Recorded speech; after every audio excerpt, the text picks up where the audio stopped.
Okay.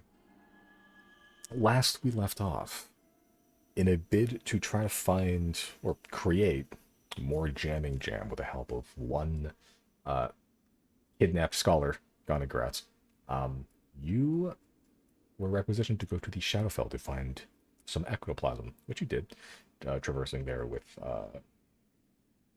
Chris's plane shift spell that he finally got to use, um, with some help from that weird oily titan in the distance and Deirdre's uh, like a mystically summoned guide, I suppose, that kind of overtook another tail of the body. You actually came across a little massacre in the woods, uh, navigating your way through traps and faded memories, eventually reaching the bottom layer. Becoming one with death, sleeping with some corpses, you eventually find yourself in kind of this ethereal underwater locale, eventually reaching bedrock, and find yourself in this weird, almost like constructed coral palace. You could breathe, gravity was normal. But there's this weird pool of shimmering energy in the center from which arose a uh, skeletal chained jellyfish, in a way, the heir to agony. Battle ensued where you kind of got your shit rocked a little bit. Um, almost more of a puzzle than a fight. Yeah, it was hard to actually damage the thing without damaging yourself in turn, which you figured out pretty quickly, or to try to avoid it while also trying to dispel these other things that were running around while trying to dispel the circles. A lot of moving parts, and just attacking the thing wasn't really a good option at the time. Uh, Things kind of got a little dicey when it began to use an ability that kind of turned itself into like this kind of curled ball, like this egg-shaped kind of ball, kind of wrapping itself in its own chains and its long skeletal arms. Uh, and in that one wave, unleashed, I believe, 95 points of damage to all of you, um, having no one have succeeded the saving throw. Unleashing all the damage it sustained in the previous turn back to you all. All of you went down. Every single one of you went down except for Zero, who, for I believe a round or so, hung on by the skin of their teeth before one extremely lucky natural 20 roll caused Claudine to pop up and started just healing everybody, starting with Riley, who then healed other people. Um, with only two lamps returning and having one been destroyed by Zero, the other one swiftly taken down, that bought you enough time to destroy the last of the arcane circles. From that point on, the tide shifted, with everyone up and the heir to agony having lost its source of defenses, now extremely corporeal and vulnerable to all damage. It wasn't much of a fight after that, but given the previous couple rounds, perhaps you deserved that win. Uh, for the next couple rounds, you just drebbed the air. It was still lashing out, still dealing a lot of damage, but with the healing, with the mitigation, with the multiple targets, eventually you wore it down to the point that uh, you dealt a finishing blow to it, where it dissolved into a puddle of ectoplasm, from which Zero pulled a almost like miniaturized crown of the crown of thorns and barbs that it was kind of wearing before. It was hovering around its head. Uh, you obtained the crown of Ascendant Agony, which pretty gnarly, but with the death of the heir, the reality around you began to crumble. Uh, Whatever knot was being uh, created here undone, as Riley just jettons himself and his girlfriend into a wellspring of raw, like necromantic energy. Uh, the rest of you more sensibly flying with the use of Chris's fly spell uh, up through the hole back to the Shadowfell, narrowly escaping the collapsing structure of the dungeon beneath. The memories of agony that kept this place entwined in reality. coming undone, having had its not just released, which you can all visibly see. And the sky above, the silvery thread, begins to unfurl itself and begin to, instead of being this like kind of gnarled, thick monkey's fist knot, begins to just kind of mellow out and blend in with the rest of the silver river above. But we pick up from where you are now, having no traces of the town previous before, no traces of any trees, any corpses, any memory that anything happened here at all, other than the wounds that were sustained on your bodies, and the sharp, thorny crown in Zero's hand. One silver thread appears, just kind of going off in a direction as the large oily titan, far up in the distance, just kind of turned his gaze elsewhere, having your business seemingly done. It seems to have no further interest in your goings on unless you make yourself known. So, what would you like to do? Is the sky still like overcast? Yeah, always. Yep. It doesn't look any better here. The only thing that really changed from the last time you were here is there's no town anymore. But now you're just in a blasted wastegate again. It's a dreary place in the Shadowfell. Does it look like there's a source of light in the sky? Kind of. I mean, it's not like a sun or anything. It's just the clouds aren't. It's like any light that does filter down is like diffused in the clouds. So the clouds do have like this like dim, very dim light that just is just enough to outline their shape. And whatever dim light filters through that and just, manage to make its way through the poison choked atmosphere, make it to the ground, giving you the briefest amount of light that you can actually see with.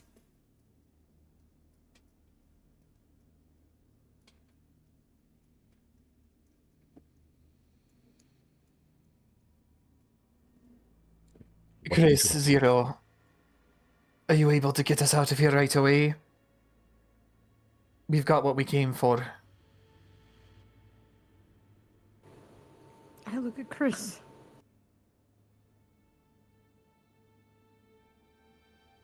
I think I'm good to go.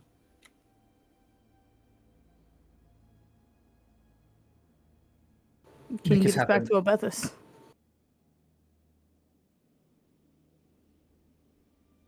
Obethus, or do you want to go to...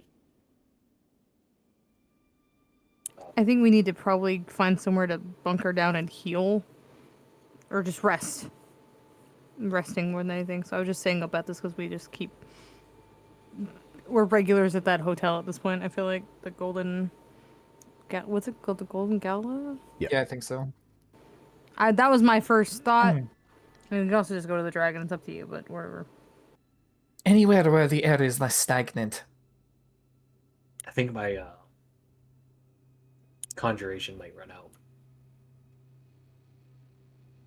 Because I have some ectoplasm in there, I think. All the more reason to get back as fast as possible, yes?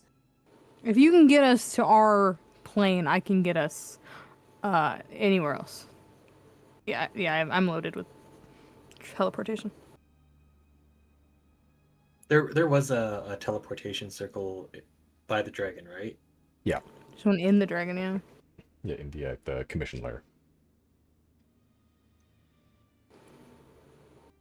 I believe I can go to a teleportation circle, right? With a plane shift? Yeah, I would say for plane shift because it's weird. I don't know the exact wording on it, but probably any place that you're familiar with, including teleportation circles that you know of.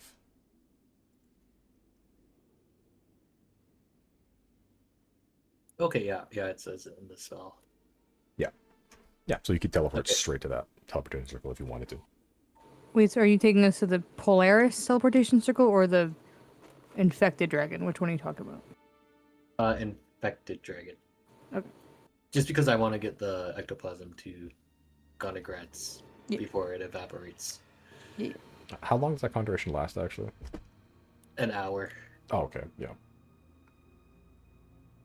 Okay, Very good. I will plane shift there. Okay. No issue. As space begins to fold, as you all get taken in darkness, the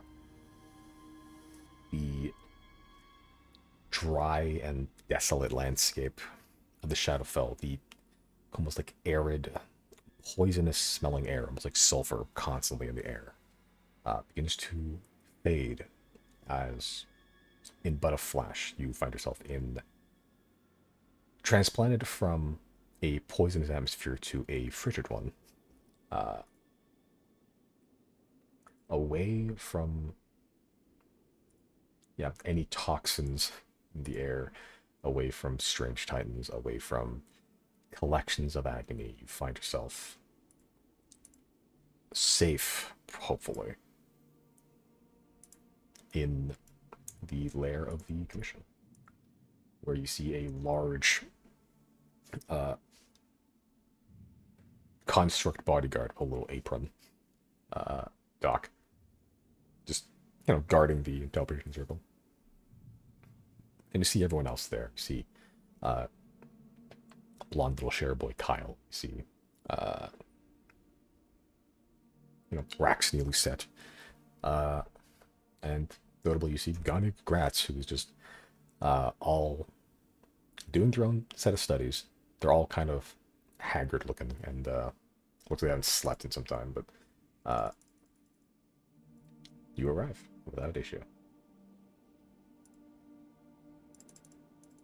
Do they notice our arrival? Oh yeah, like Okay. there's a flash of light every time you you teleport in and out. All right, I'll ask. Hey, how long have we been gone for? You see Raxney, who kind of has like bags under his eyes.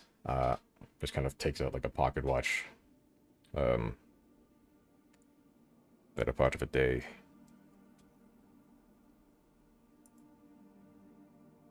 How long were we in there?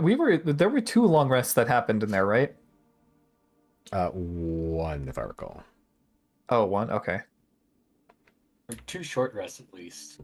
You took a couple short rests, but I think there's at least one. And at least one long rest as well. Okay. Yeah, I don't know if it was a full long rest or if an elf long rest. Just a day? That's it? Seemingly so. Is the moon still in the last quarter?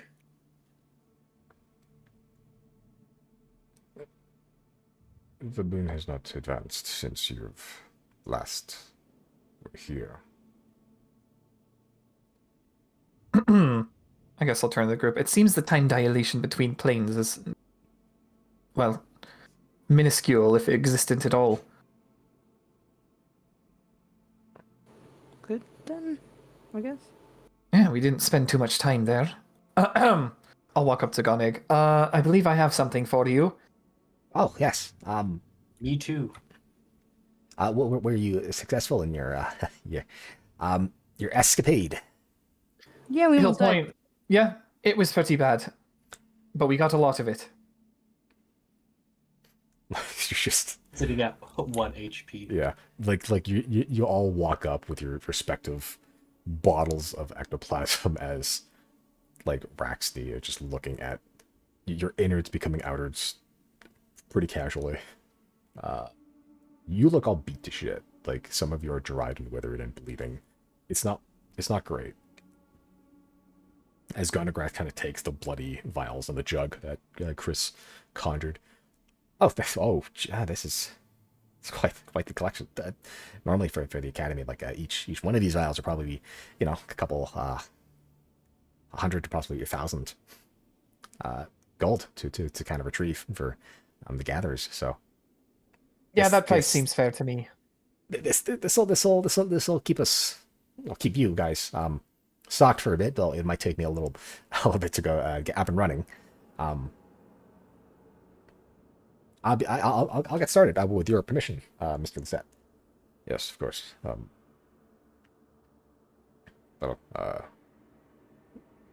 Good job, I suppose, though you seem to have, uh, what are bleeding wounds? Had better days. If you wish to rest, I cannot provide any more comfort than a few warm bedrolls and some coffee, but you're welcome to it. That's plenty, considering what we just went through. Have you ever been to the Shadowfell? That place sucks. I've not been myself, but in some of my arcane studies, I've pulled power from that plane. Necromantic energies and such, but nothing so direct as what you've done. There is The air definitely there, power. it's difficult to breathe. This is a massive step up. So I've heard. I've heard the Shadowfell is not the most hospitable of places. But regardless, I congratulate you on surviving. Riley will break the confines of his elven race and fall asleep somehow. Yeah. The quickest trance you ever had. You don't enter your normal, elven meditations. That you hit the floor somewhere semi-soft, and it stings, but it's not anything worse than getting hit by a ghost chain. Is there a fire anywhere? Oh yeah, there's braziers around here. I'll sit in one. Yeah. You just sit on the hot coals being singeing and burning up your clothes, but it's not uncomfortable for you. A bunch of there's a bunch of Narset scholars that kind of just watch this strange elf just move into the fire and just pass out. Okay. Fuck.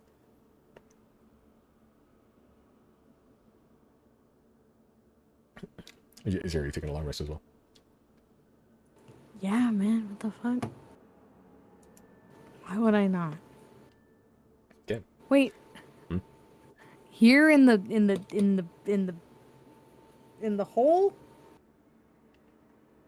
Yeah, we have Killbite protecting us, I think. I guess. I will then also let everyone out of the Pokeballs. I think right now it's who's in the Pokeball right now? Is anyone in the I don't think Pokeball? anybody is actually, because we let Nyx out to save our asses. Okay, so no one's in the Pokeball. Okay. Yeah. Then yeah, as long as everyone's out, yeah, we can get a long rest. Yeah.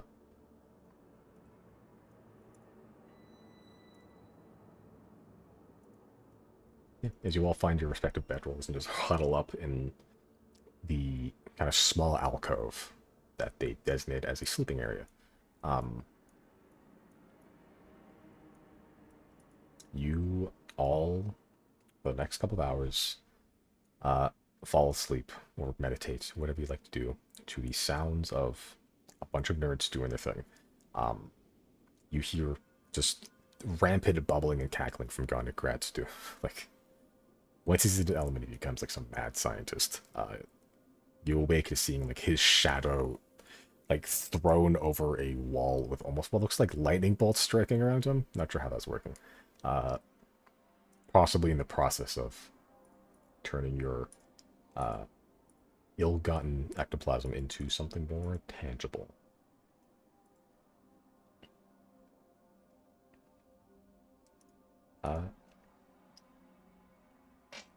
Yeah, as you all curl up with Zero, you actually have to sleep, and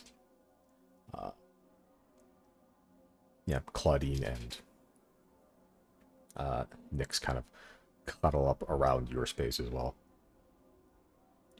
Yeah, and Zoella is keeping you warm, Riley, and the fire's keeping you warm, Chris. Who? Zoella. This is an Zoella. interesting Well, not Zia. Zoella, Zia. Riley, you also have two bad bitches at the same time. Good for you. Good for you. Good for you. Zoella's there still, right? Oh yeah, No, she kicking died. around.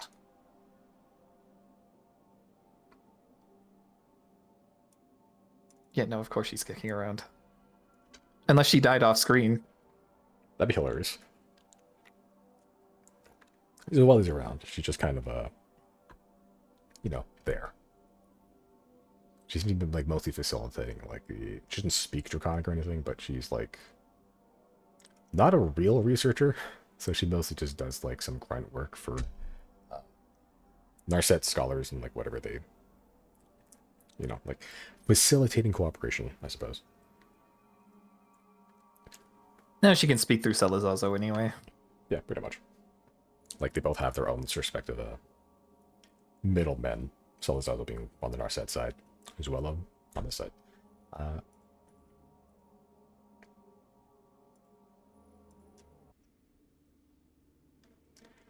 Are we clear to click the long rest button? You are clear to click the long rest button. After the first 4 hours, I'd like to try and study the new spell.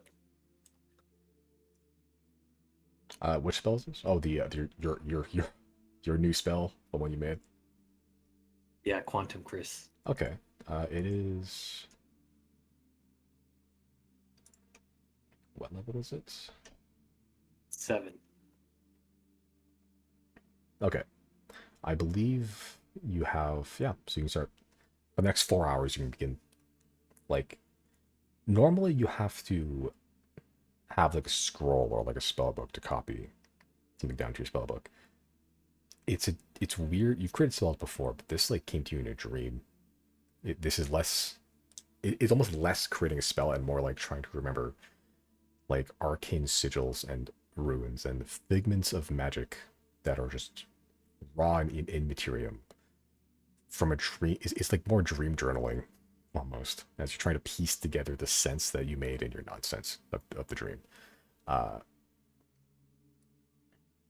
So yeah, you can make some progress in there. I believe you need another 3 hours at least. I think it's 1 hour per spell level. You also need magical ink, which I don't know how much you have. 50 per spell list slot. Or yeah, per spell level, if I recall. Oh, okay. Yeah, I still need to purchase some inks, I think. You are poor. I'm looking at your money right now. Jesus. I'll go to Raxing and ask him, how much money do we have? We. I thought there was a stash.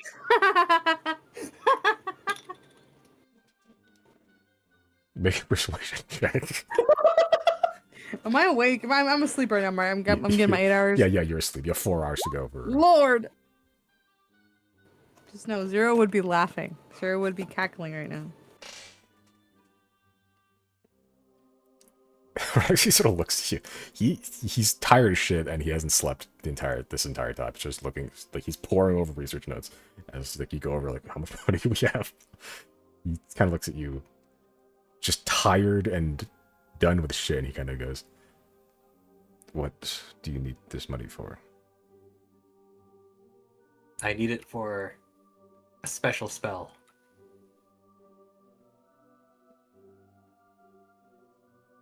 Are you attempting to transcribe this spell? Yes. Or well, transcribe it from my dream.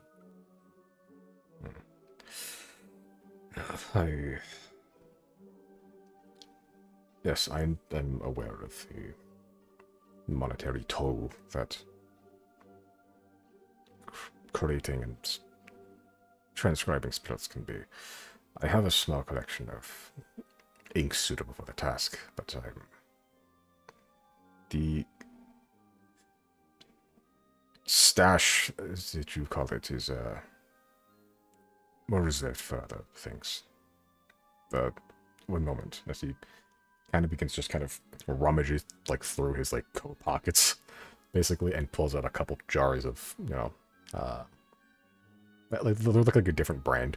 You're used to the Emporium brand of bottle, but they look similar enough. He pulls out about 150 gold worth of magical inks. You're welcome to these. That is about as much as I have on me. I do. My transcribing days seem to be far past me now. Oh, awesome. This will be put to good use. I'm sure it will. I just ask that you, once you are done with this spell, you do not cast it in here. Or outside the tree, at least. Yeah, I feel like if I cast it in here, things might start collapsing. He just... There's almost no reaction in his face as he just looks at you. He kind of just nods and goes, yeah, that tracks, and just goes back to his notes.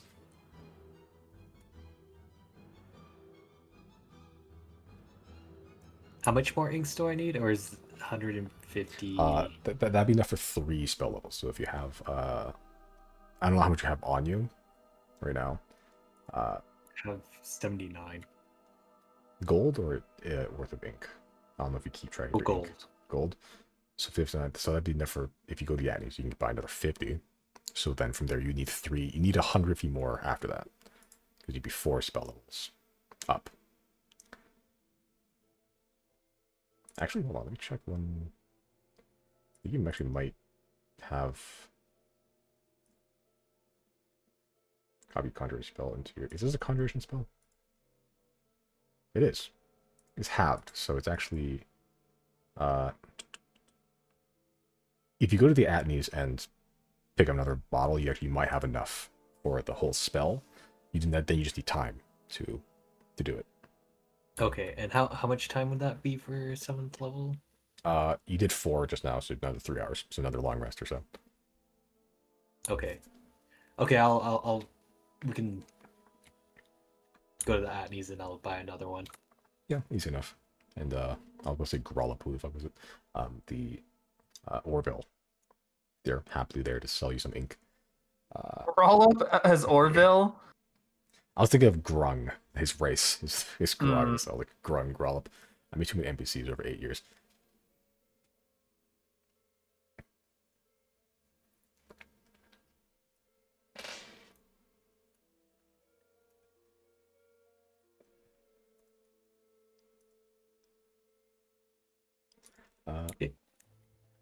Yeah, easy enough to acquire the ink, unless you want something else in there as well, with the money you don't have.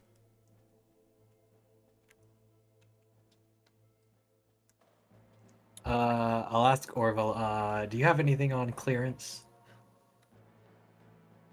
Clearance. Anything cheap? Good, so you are standing in a magical item shop. Nothing is cheap. And clearance, we do not have a backlog of items that are going bad, as magic tends to subvert the decay of such things, the ravages of time, if you will. If you're looking for cheap, the cheapest items we have are of common rarity. We have beads of nourishment, 1 small drop of this, and be enough nourishment for the day. Easy to carry. Easy to stockpile. Each one of those would be 75 gold pieces.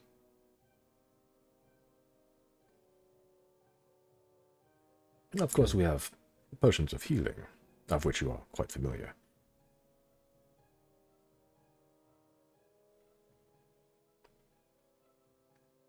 Perhaps I'll come back. Just the ink, then. Would you like this gift wrapped? No, of course not. It is for yourself. Yes. Thank you for visiting Theoborn Rupor's Emporium for Potions and Portents.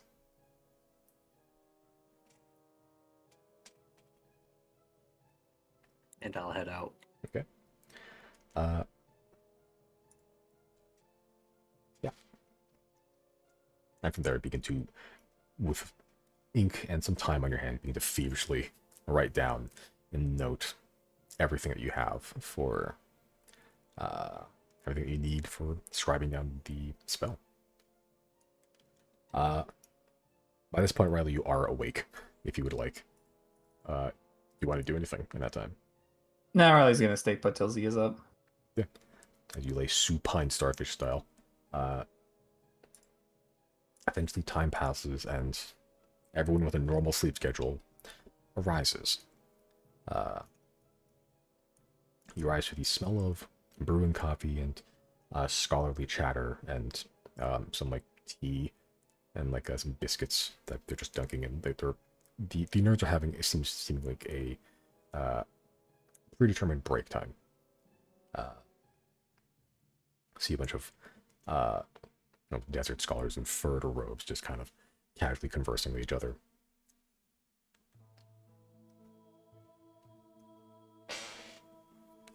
Yeah, and you see a very sleepless Ghana Gratz who is just covered in ash and soot, and you're not sure how he managed to get to that state, considering that you didn't hear any explosions or anything, yet he is now just covered in grime of all kinds. And from his little alchemy corner is just this perpetually roiling source of blue smoke. And he's just like face first in it, cackling.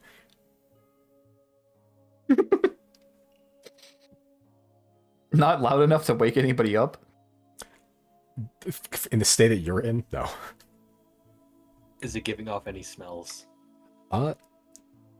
It's giving off this kind of scent of, it's faint, but you were just in the Shadowfell. It's giving off faint, like sulfury, decrepit vibes, mixed with like this tinge of almost like berry tartness, like sweet.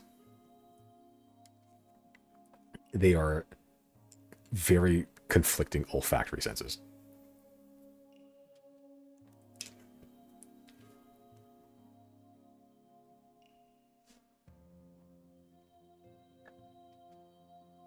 Okay, but you all arise. You see Raxney, who is looks like he has changed into some like thicker pajamas at this point. He's probably gonna go to bed at some point, but he kind of offers all of you some tea and coffee of your choice. Given the day you had yesterday, it seems you could need this. Any pick-me-up counts at this point. He kind of just sits down as you're all... Well, Zero, you've roused at this point, but the elves have been around for a while. He kind of just sits down, puts on a little, like, nightcap, but he, sits down there just on some random bedroll. So, Mr. Goratz will be... He eyes the perpetually blue smoked figure enshadowed by like ghostly light, doing whatever that is. What is your next course of action? That once we have obtained the jamming jam, we'll have a surefire anti-magic that can be used either for or against us, depending on whether magic is unwise to use against a certain enemy type that the enemy may be deploying. It can also shut off any teleportation they may have. I'll turn to the group. We were wanting to scope out the moon, yes? Yes, and I think that will involve us having to acquire that dandy little ship that Sylnia has. I was also going to say we should probably contact George just to see if it's still flying around here. Yeah, because Right, he had said that it was confused, right? Screaming. Yeah, way back, somebody said that it seemed to be in some kind of distress. And I feel like because of the nature of the technology that they stole, there might be enough wiggle room that if we can just get it ourselves without having to go through Sylnia, we could just take it. Take it like they took the Sphere of Annihilation. Yeah, it like might actually be everything in else. there. It might actually be in there too. And then we could, bring Jane or George or somebody that might have better luck communicating with it than we will. I'll be right back. All right. Well, should I send a message to George then? Or wait, who was the person who was scoping it out? Charge? Several of them had spotted it. Who's the one that was in Thane? Well, they're all in Thane, but you know. In Right. I think you mean in Teague, yeah. Teague, yeah. That would be Charge, who's their resident scout, or the one that awoke Yeah, okay. and has like decided I'm gonna be the scout. He was the one. He was the last one I think we've spoken to that saw it because he watched it happen when Yeah. it came and took the sphere. Yeah. Yeah, that's the one that likes to clad itself in dead animals. Well, to charge then, should I? Mm-hmm. Sending to charge. What do I want to say?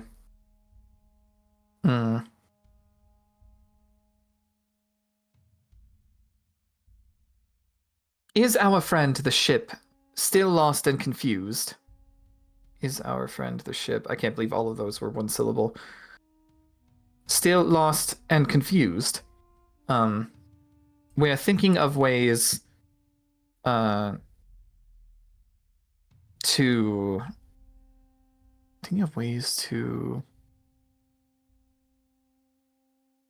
awaken it and remove it control from Silnia. Send message.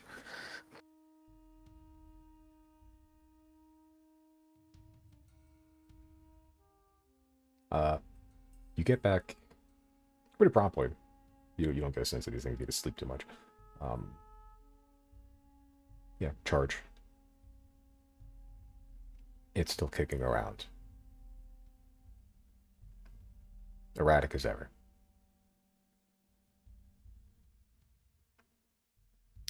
Do we remember who was piloting it, or was that ever established?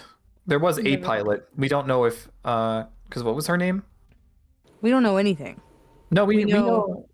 No, she was projected from the ship onto the dragon. We don't know who was inside of there with her, if anyone at all. Right, but we could Even then, still, because we met with her in person, right? I don't think so. Well, I mean, that's the thing with her. You're talking about the gray. what are they Yeah, called the again? gray that we met during the ship. Yeah, I don't know if we ever got any verification if she was physically there, like actually, or if it was just a projection of her. Like if she was actually on the dragon with us. But either way, we don't have any intel as to if anyone's inside of there with her.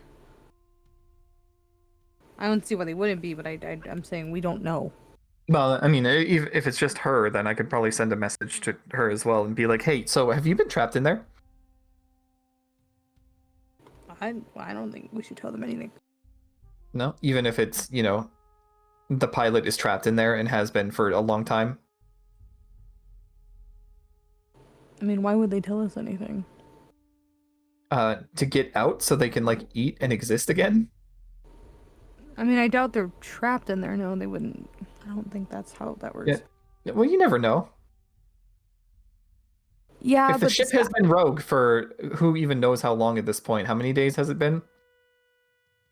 A few days at least. Yeah. So it depends. You never know. The leave function may not be available at present because the ship is confused. I mean, you can do what you want to do. I'm of the opinion I don't like to show my cards to anyone at all, and I feel like letting anyone on Silnia's side at all know that we're like obviously we're aware of the ship, but that we have any interest in what the ship's doing right now or the occupants inside of it, I think would not be beneficial to us. And that's just my opinion. Oh, fair enough. I'll hold off then. Way back. Welcome back.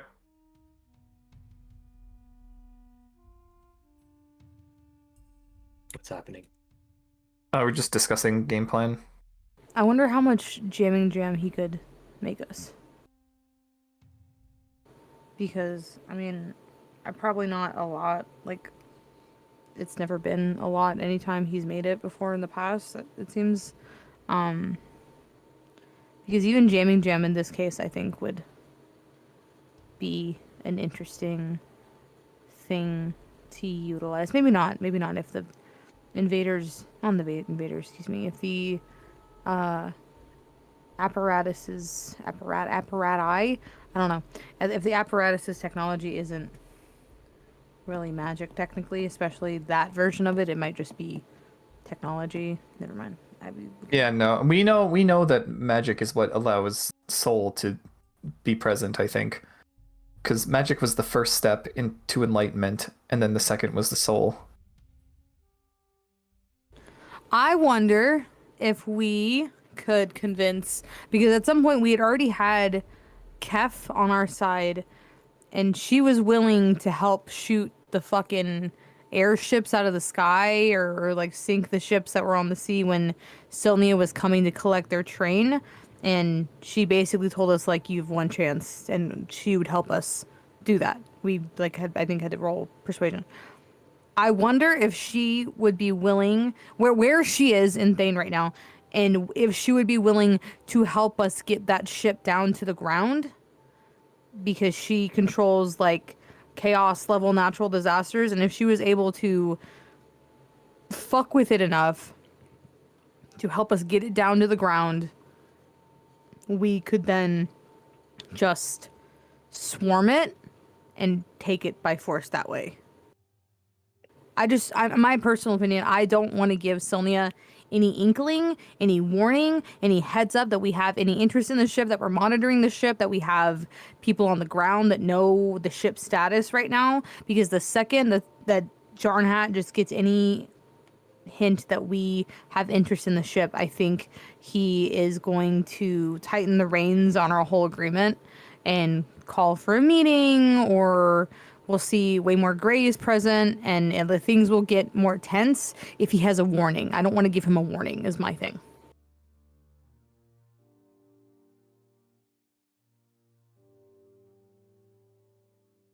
You gotta like freeze the ship in place. Yeah. Ooh, those fuck, what are they called again? The silent death? Is that what they're called? Silent breath. Silent breath, yeah, silent breath. We don't. That is just a phenomena that we can't control, right? That's not Kef. We haven't tied that to Kef or anything. It's not Kef. Okay, it's just a thing that happens. Okay. In fact, you're sleeping next to the source of it, actually. Oh yeah, true. Oh yeah. That goddamn blew up. Yeah, what are you doing?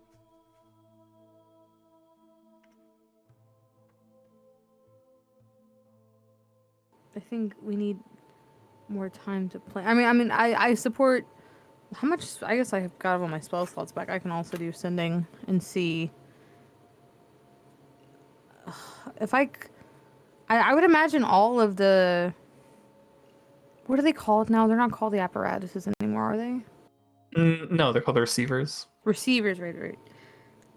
The receivers seem to be all on the same like general communication network, where like if I ask one of them a question, at least like somebody of some leadership at their home base right now, they'll probably be able to crowdsource me an answer.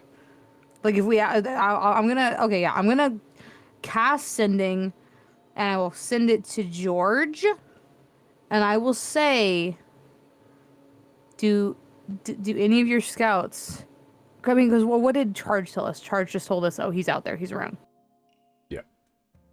He's milling about. Okay, I'm just gonna cast to George and just be like, do any of your scouts have eyes on the ship, the Sylnian ship?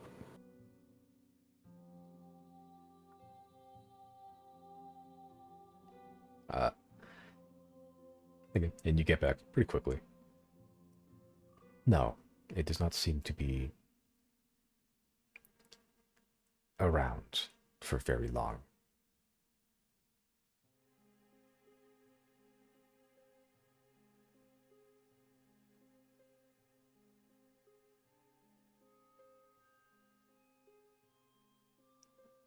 Short and succinct. I wonder what would happen if they tried to reach out to it and told. I don't. So that scares me too, though. Is I would hate. We don't know what any of this communication looks like on the Silnian's end, like on Silnia's end. Like if Jane or George tried to communicate with it from a distance and be like, "Come here," and they were trying to lure the ship, like if they're speaking directly to the ship as a creature, and they were like, "Hey, come to us. We'll help you." If Silnia will receive that same signal and be able to decipher it and understand it, like on their interface that they have access to inside of the ship as they're piloting it, and they'll see like, oh, there's something of interest over here, and then now and now Silnia has found the receivers. I don't want to set them up for that either.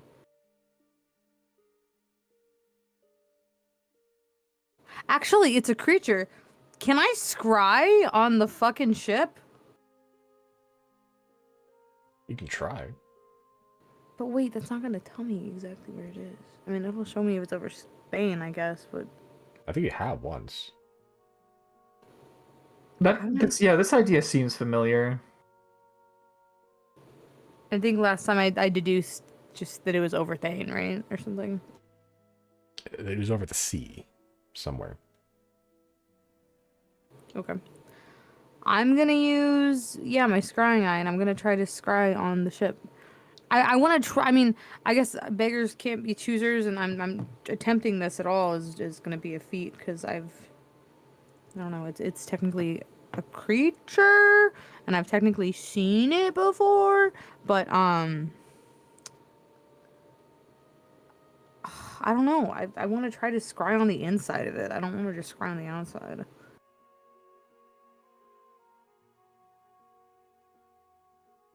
Yeah, I think the use of scry for that is a little wonky. Because, yeah, if you try to, and it technically is a creature, but you would be scrying on the outside of the creature. It's the same reason why if you don't scry on a guy, you don't see, like, the inside of his esophagus, you know? It's silly. I'll do it anyway. I'm gonna use scrying eye to see if I can scry on him. Okay. What's your spell save DC? Needs to make a something save? A will save? A wisdom save? Hold on. Is it going off of my DC or is it an item DC technically? You don't have the item anymore, so it's your DC. It's Oh. your spell save DC. Oh, okay. Because you done eated it. I ate it. Yeah, you eated it. My DC is 18. Hold on. Everybody hold on. Spying eye? No, spying eye is not. Oh, it's still there as an item. Okay. It is a.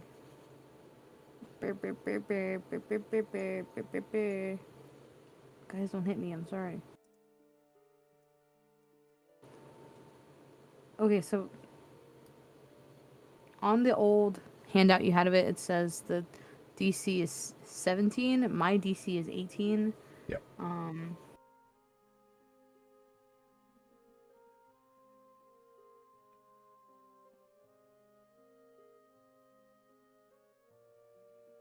It doesn't say what my DC is. Like what type of save. You should have the spell itself somewhere in your spell. Then you character sheet. Oh. Sorry, I never look at that ever. Oh god. Wisdom, yeah. Okay.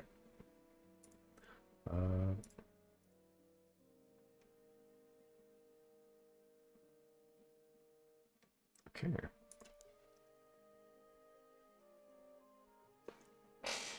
You push forth. You did this once before.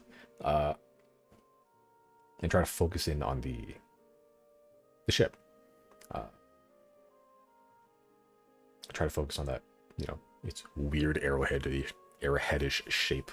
Try to focus in on any detail you can. And you don't...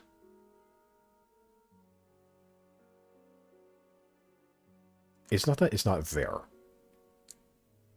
your attempts to scram it is purposefully being scrambled. You're just kind of finding, it's almost like looking at a radar and then trying to find one point, and when you try to, like, the radar pings, there's like 9 different points. It's like your scrying is like hitting phantoms that it tries to focus on, and it just it's not there, and it focuses on something else, and it's just not there. The ship succeeded on the spell save. Some bitch.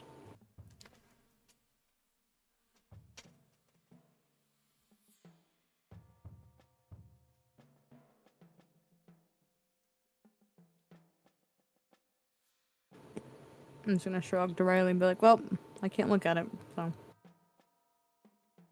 Well, if we stay around here long enough, it'll show up. Here, of course, being Thane.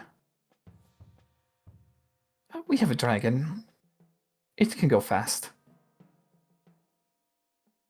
It's true. You could always task Polaris with going to look for it. The problem is that Polaris cannot notify us. That's true. So an unmanned Ooh. Polaris is not great.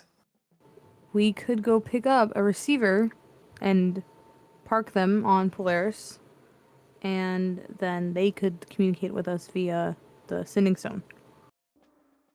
All right, I like your idea. And that would be a good fit to me because they both don't have to sleep, so he can just literally in a grid system style. I don't know how long that would take though. Jesus, that's A long time. Do you think that there's maybe some sort of signal that the ship is sending out that the receivers can, well, receive? That's true. And use that as some sort of guiding device. I don't see why not. Well, that's a question for George and them. Should we go check on them? I think so. Okay. I can get us there. I think I stole something from there one time, right? I think so, probably. If you had a way to get it in and out. The last time we went, we teleported to a storage closet. Yeah. Or maybe it was a jail. There was like a lone head in there. I don't remember. It was either a jail or a storage closet. I just remember it was a confined room. We came out, guns were pointed at us. Yeah. That Okay. sounds about right. Okay. What is who's the receiver that's here with us? The big bulky one? Doc. Doc. Okay, I'm gonna walk over to Doc and I'm gonna say, "Hey Doc, do you have a way to communicate with your buddies back at home base, like from here?" Kind of. It's like a Kind of. well, it's like a you know that feeling when you have like 9 different thoughts in your head that it's not your own? Sure. Yeah, it's like that. Except it's been kind of it varies in strength from day to day.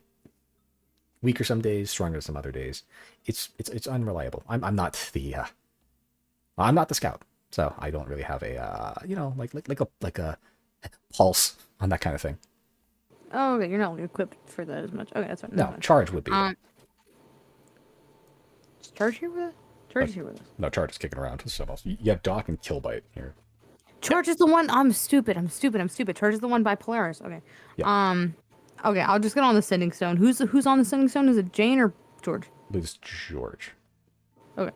I'm just gonna hop on the sending stone real quick and just be like, "Hey George, we're gonna pop in via teleportation. Please don't shoot us."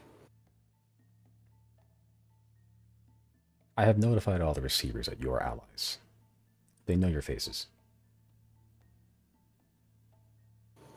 Okay. Just for safety's sake, I'm gonna take out the Pokeball. I'm gonna tell Nyx. I'm gonna be like, "Hey, get in here real quick." I don't think they've met Nyx. I don't know that Nyx has met a receiver at all. No, this would be first. Damn, it's been that long. Nick has been with you for that long. Yeah, that, and I think I just got worried about Jane getting snatched at some point by Sylnia, so I think I was one of the people that had voted to drop her ass off already because I just was scared. Yeah, she's seen enough of the world. I'm gonna hold the Pokeball and be like, hey, just get in here for me real quick. She looks at you like she does on her token, which is very unamused. She kind of flicks your forehead a little bit, and then as she does, she hops into the Pokeball.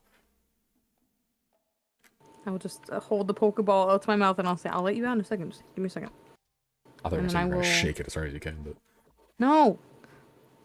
I'm going to... If everyone's ready to go. Y'all ready to go? Do we Right. want to grab our jamming jam first? Is it done already?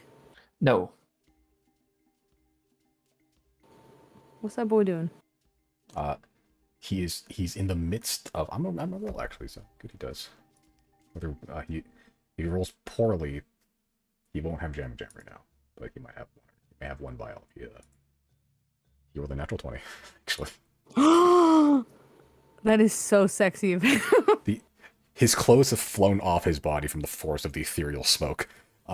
Dude is butt naked, covered in dirt. He looks like Heimerdinger a little bit, with his hair all thrown back as he looks at you with soot-stained glasses and holds up 2 glowing vials of raspberry jam. My magnum opus. Finally, the taste perfected. No longer the artificial substitutes I've had to put in. Real berries. Alas, I must part with thee, as he kneels before you, holding these fucking 2 vials like it's a sword, and he's presenting it to King Arthur. I'm gonna look at him and be like, "This is awesome." Is just out of curiosity. There's no wrong answer. Are you able to make more from what we brought you, or is this gonna be everything that we're? Oh no, we're good for the next while. Each one of those things that you got me, those things, 3 to 5. I just got through maybe half of one. So that's somewhere between like 25 to 35 vials. Oh fuck yeah, But dude! it's gonna take me a little bit, maybe a couple, per couple days. This was he looks toward the 2 vials. A crime of passion. I'm gonna tap him on his little nose and be like, "I like you, little funny science man. Thank you." R is just back there, like in the notes. I'd like you more if you put on some pants. He looks down, dick out, and he's like, "Oh, sorry. Throws a passion. Sorry. Anyway, yeah. Well, enjoy. Honestly, if you could take some notes of like how it tastes and like some feedback. Otherwise, now the anti-magic stuff should all fine. But the taste, just note that down. Got it. I will take both of the vials and I will give one of the vials to It's not to Bowen, to Riley. I mean, it's Fuck not is that. Bowen? Bowen, the player, a random vial appears on your desk next to your microphone. Holy shit. Because I mean, Raspberry. I would like all of us to have one, but at the same time, I'm like, I don't think Chris will ever need one. If anything, Riley will have one, so I can snatch it off Riley. I just don't think the 2 magic users ever will need to take them, but just in case, I don't know. He didn't even buy his own vial. I bought 2. Oh, it's true. Okay, yeah. I So I'm gonna conjured a thing. Yeah, you did do that. However, you didn't. So that vial belongs to me actually because I paid for it. Okay, well, I meant more like, I don't know that you guys, well, because I guess it has topical uses too. It's right. It's not just like you could take it yourself. I don't know. Yeah. In my head, I like it when I took it. That fight I did, because that fight was insane. After That I was- took the that was jamming huge jam, range. that jamming jam really threw that fight. Anyway, yeah. Yeah. Sorry, I'll give the other one to Riley. Okay. As you hand out the jar of raspberry jam, just to if someone looked through your bag and just saw that, they would have no idea that was like a legendary magical potion. It's fucking jam. It's like spread that on some toast. Yeah, we just handed some jam to Riley. I'm telling you, you put me in front of the world's deadliest mage with the highest kill count, and I just take that one vial, and you lock me in a room with him. He's cooked. He's done. He's done. He's Dude, done. even Zia could be able to do that, which is what I'm thinking. I use this. That's true. Wait, wait. That does concern me though, because it's like, what if you gave her that though, and Oh, and the if she thing. Well, took it, I don't think that's magic why wouldn't it be magic? because it's something beyond comprehension. Yeah, it's like cosmic and stuff, but I'd still be scared. You're braver than me. Also, she can come back from anything, you know. Yeah. She's, Oh no, her magic was undone. As soon as the fucking effect wears off, she's back. Okay. Okay. Either way, we are good to go. Are y'all ready to teleport to the what is that place called again? There's a word for it. Where the receivers have their home base? base. Is it just the base? it's Well, they rename it Nexus. Nexus. Yeah. I knew there was a word. What the fuck is why renegades? Do we just never question this? Oh, that Renegade. was where they first. This was a while ago. Do you remember when you guys went first on the ship and they're like, there's like logs and shit, and like they're all like, one of them was different than the others. That was where they came from. And that was where they found one. So, what is it? Oh, right, because they were like, we need to connect to the mainframe. Yeah, We don't have our answer. yeah, pretty much. Like, And that was the why renegades. Yeah. So basically, the receivers' past lives. Yeah, I believe. I actually don't know if you went there. I think that may have just been Jenna, but yeah. I think we went there once. Yeah, but like that had one of the three little mutated orbs that's like coalesced and created the receivers along with the Janus soul, basically. Right. But that is done. There's nothing there anymore. Oh, so this is the base then. Yeah, the apparatus gun, which I guess I could rename to Nexus now, but yeah. Because it's no longer apparatus to begin with. Yeah. It's still a gun. It's no longer apparatus. I'll do that.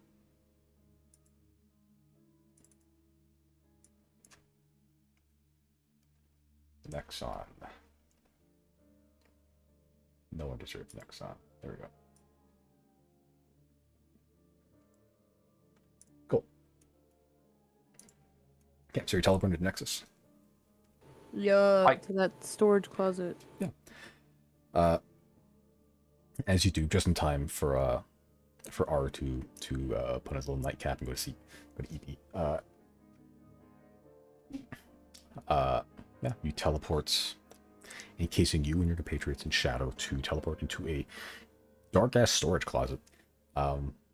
Just kind of, yeah, dark, full of metal scraps, all disheveled and shit. But as you step out, the place is, well, it's not homey for anything, but it's repairs have been going, like ongoing since they've attained sentience, basically. And even then, not all of them have attained sentience. True sentience, at least. Some are just as confused as everything else.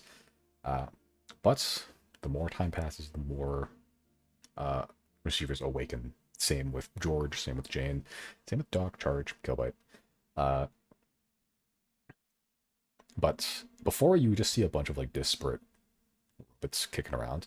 As you walk out, you begin to see like more organized collectives. You see, you know, not all of them just distinguished themselves from each other yet, but like cliques forming, I guess, and like work gangs kind of forming. Like they're like there's a coordinated efforts to do a task now. And like as you walk, like some of the kind of grunt receivers kind of like actually wave a little bit and then just move on about their day. There is a semblance of this becoming less of like a weird collection of robots and becoming more of like a small village or a town. You can see, you're not sure if they need to sleep. Jane certainly did, kind of. She would need to sit there in like standby mode, but she'd be aware. But there are like, they're setting up like infrastructure. There's like sleeping closets, if you'd call them that, where they all kind of just line up like bunks and just stand there to sleep. Yeah, you see like stuff being manufactured, some roars of engines coming to life. And while the storage closet was cold itself, you walk into the greater like Nexus area, I suppose, like through the hallways and everything. The lights are on and the heat is returned.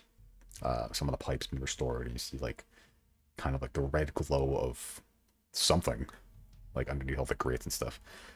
It's not uncomfortable here anymore. But eventually you find yourself to the central place where George likes to just stand there menacingly. In that like large platform central server area where the wire mass tree that kind of enveloped Jana and Giorgio some time ago, who presumably is still there, just a couple inches of metal away from you. But in front of it stands the kind of cable-caped figure of George, who's taken on some leadership role at some point.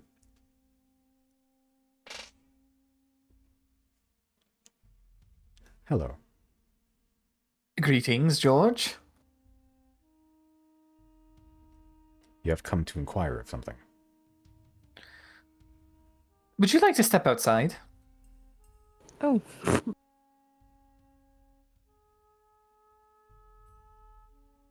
Jane has told me of this. This is an invitation for a physical altercation. Oh no, sorry. I that's not how I wanted to come across. No. That's why I was like, oh, what are we doing? No. I'm not inviting you to a physical altercation instance. Oh, That is a good rule of unfortunate. thumb, though. You're a gun get decocked.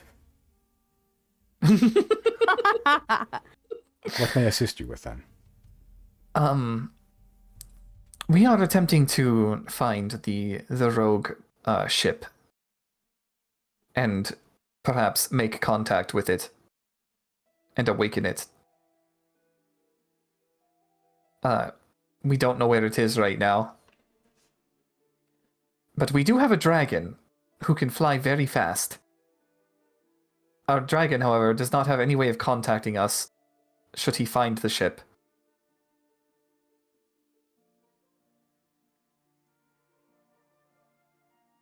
What is the maximal top speed for your dragon?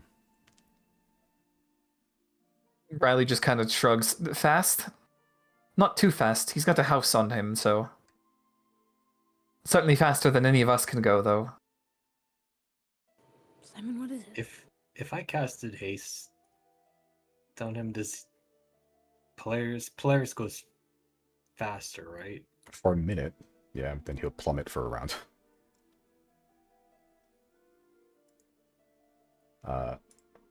Polaris at full tilt can go about 6 miles per hour.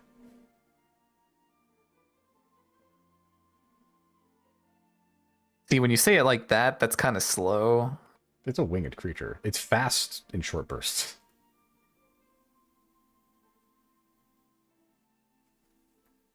Yeah, that's with the, house on its back. Right.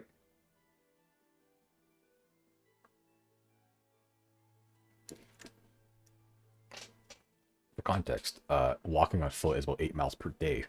So, Oh, okay. so it's fast in D&D.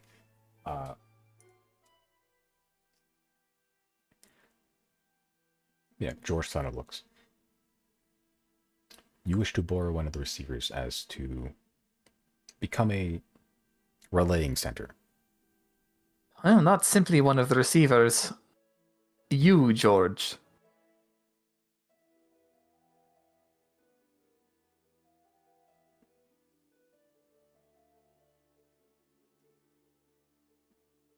Why me specifically?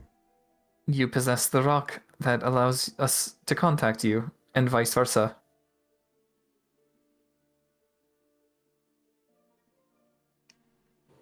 I guess technically we can just... He can just give the rock to anybody, but... This is true as well. But you would have to give up the rock. I have no personal attachment to this rock.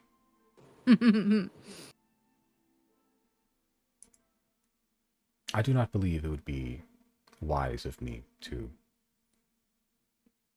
exit the premises of Nexus in this time of great tumult. However, I can pass on the relaying rock to one with better eyes. You said tumbled? Tumult. Like turmoil Yeah. What is what? or tumultuous. What's happening? They're existing as a society. I know, but I'm gonna ask that in character and be like, is something going on? Do you guys need help? As our numbers grow, more confused receivers are born, and some awaken. As I have, as Jane has. You have met a few others. I believe I mentioned before that not all personalities that manifest are functioning members of society.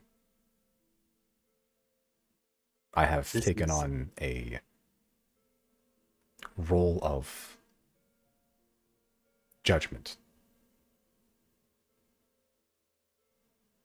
I think this is where you need schools or an academy to help bridge them into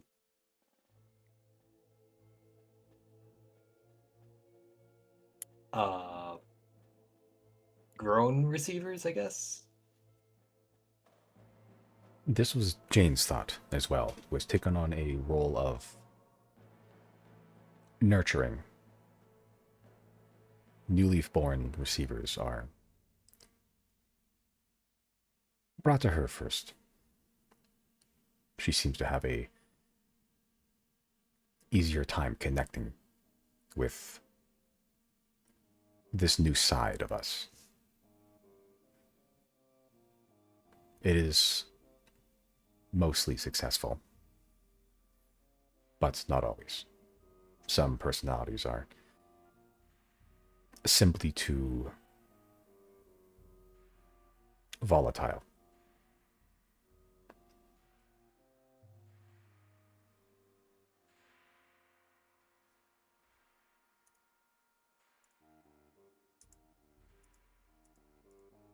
Well, that's simply how it is in the outside world as well. So I surmised. However, because of this, I do not believe it would be wise for me to exit the premises. However, a few have awakened with better eyes than I have. If you wish, I may command them to assist you and bequeath upon them this rock. It would be better if they volunteered. Not without prompt, of course, but Then you may petition them yourself.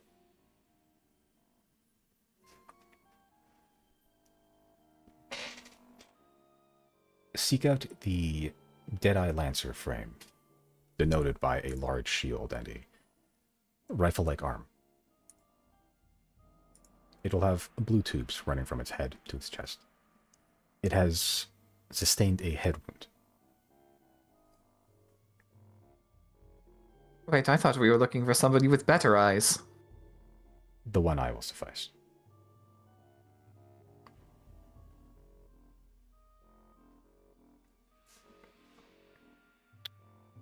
Shield and rifle arm. Okay. Yeah. I believe Chris has the, or maybe even, I think Pratchett actually has a corpse of one of these things. Demi-blood somewhere. You did fight one. I believe I put a head in there or something like that from the Underdark. Yeah. You for sure have fought one of these. But only once, so you may not remember what they are. That's an easy enough description, though, especially because it's damage sustained. So if there's multiple types like that, then Yeah. we just have to look for the damage. It has taken the name Operator. It has formed the personality of a sort of assassin. We have no enemies to speak of yet, so its role has become vestigial. I believe it is restless. Oh, he just craves violence. Okay, cool. Tight. Super tight. I quote, it craves to do sick headshots.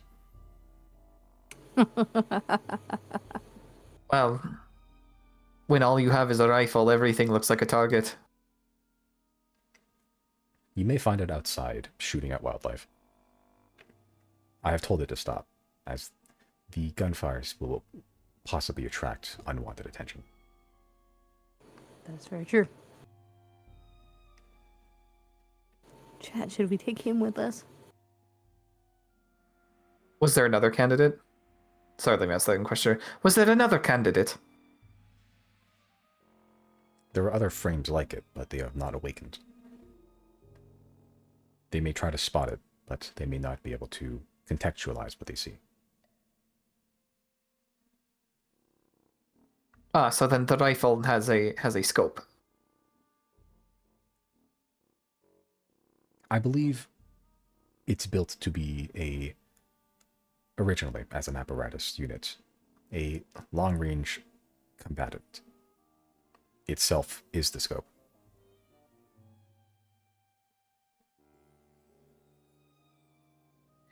That would actually, in fact, make it best candidate for searching. If you are concerned about its access to weaponry, we may disassemble its arms. No, I don't think we have any concern that way.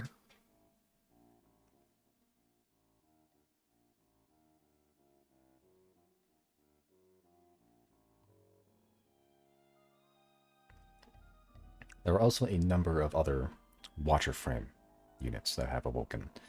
Their eyes are better than most, but not quite as sharp as the Dead-Eye Lancers. They're like the sentries, right? Yes. I am, in fact, one of the original... Well, I am the Watcher frame unit. So find one like me.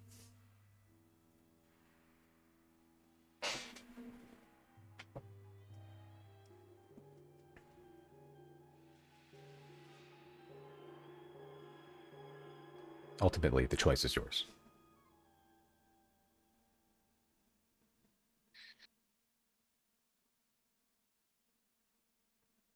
Well, I mean, we do also have a dragon looking out for, and that will be our main scope to begin with.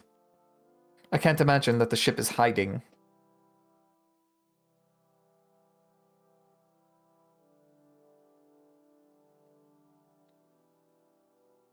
The ship seems to have, from the brief dalliances it has had with this area of Thane, methods to avoid detection. Quite a lot of them. Did Charge ever report that there's some sort of signal that you can latch onto when dealing with the ship? Does it emit something that gives its location away? The screaming. That Oh, would well. be the signal, but it disappears quickly as it leaves the detectable range quite quickly. I fear that its speed may be greater than that of your dragon. But it can only go so far.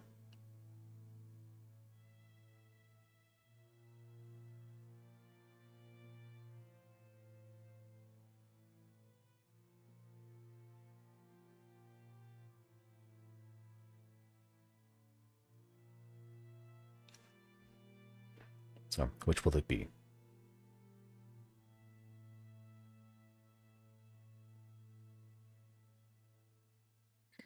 What do you guys think?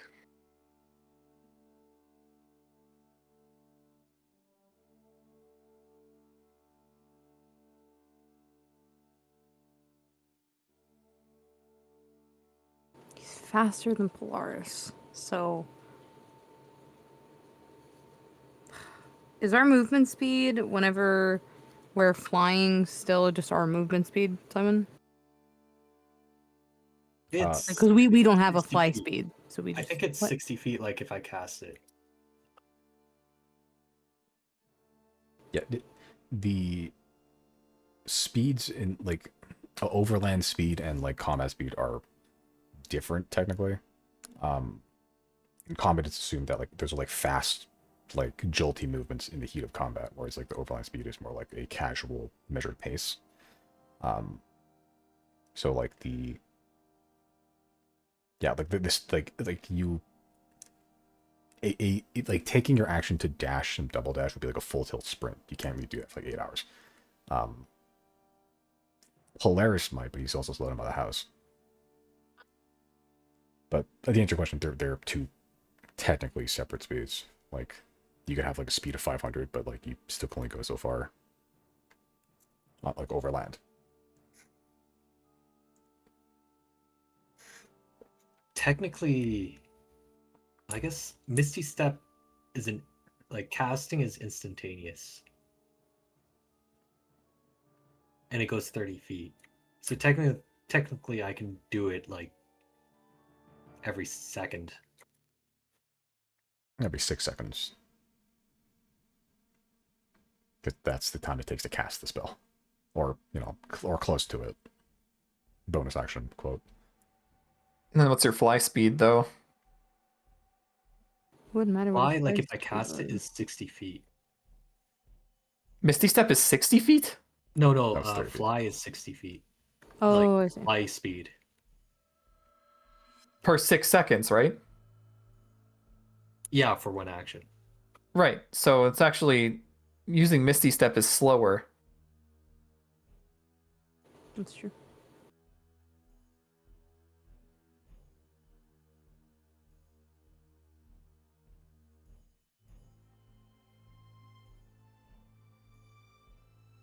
The other option is trying to freeze the ship in place and teleporting on it, or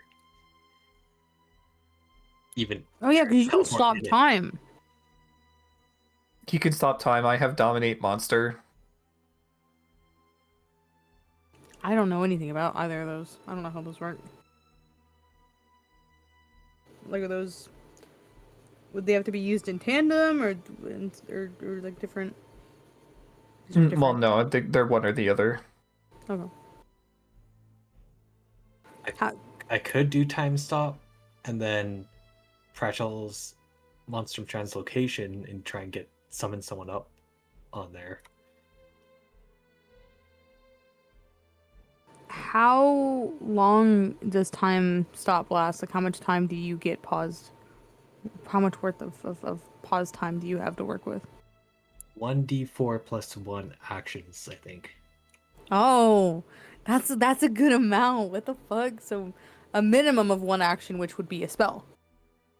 Oh, 1d4 Yeah. plus 1 to 2. 2 actions. Yep. That's pretty cool.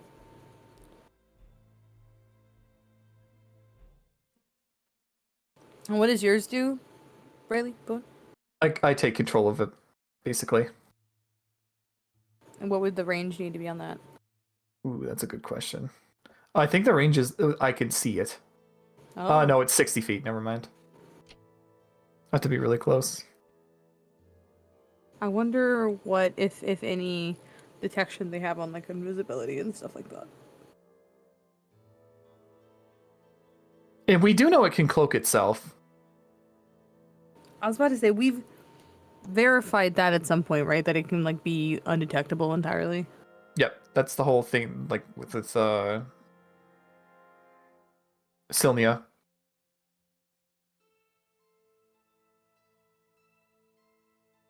Like that's why it's so important to them, because it's stealth. It's essentially a stealth bomber. Mhm.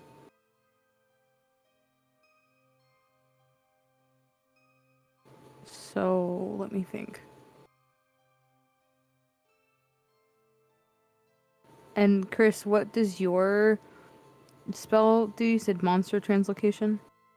Like I just need a piece of someone's hair and then I can basically summon them to that location or that spot. Are you implying the ship's hair? No, like one of the party members' hair. Like I freeze the ship, or like stop the ship, make my way on it, and then summon someone there. But I can only do it for one person because I don't have enough spell slots. Okay. But if anything, I could put Riley in the Pokeball, or you could put me in the Pokeball. And we could at least get the three of us on that ship together. Right? I think. Because it sounds like you would use time stop and you would find a way to get yourself inside of the ship. Is that part of the plan? I just need to know where the ship is. Oh, so you wouldn't, using monster translocation, you could just summon somebody and put them in the ship without you having to be in there? No, like I mean, I need to know where the ship is to, do the time stop, and then I need to get on the ship, and then I can use translocation. Oh, okay. So that's what I'm saying. It's a part of the plan that you have to find a way to get in the ship. Yeah, yeah.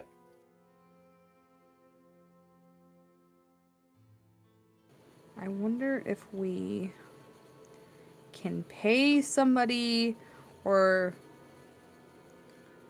this is one of the few times where I'm like the whole Sunny thing. I had a talk with someone about the Sunny thing the other day. It was just that I was like, oh, I'm so curious about it, and he was like, we're well past Sunny, and I was like, okay. Just that we have bigger fish to fry, but we could always try, because that is a concerning thing. The whole, how do we get Chris inside of the ship once the time stops? Because we have a minimum of 2 actions to work with, and I would hate for him to. I'm assuming to stop time is a very high level spell, right? Yeah, that's Isn't it level 9? yeah, 9. So you would only get like how many chances to try to do that per day? Once. Right. Okay. So I would hate for him to waste it. I feel like while we, I was about to say while we do other stuff, but I'm like, I don't know what else we have to do. Like we're gonna have a scout passively trying to find the ship while that's cooking. I guess maybe I can go do it, or we can go do it, or we can figure it out on our own. Go back to Sylnia and find a way. That's the thing though, is it's fucking. It's not just gonna be in some random classroom in the academy, but finding somebody, or finding the place where there's access to some kind of, I don't know if schematics is the right word, but like yeah, I guess schematics for the ship to figure out where the fuck are the doors, bro. That thing doesn't have any like what's the word I'm looking, it doesn't have any like features on the outside, right? It's like a just smooth pyramid type of shape, not pyramid, but like a triangular looking shape. Yeah, it's functionally just a flying arrowhead.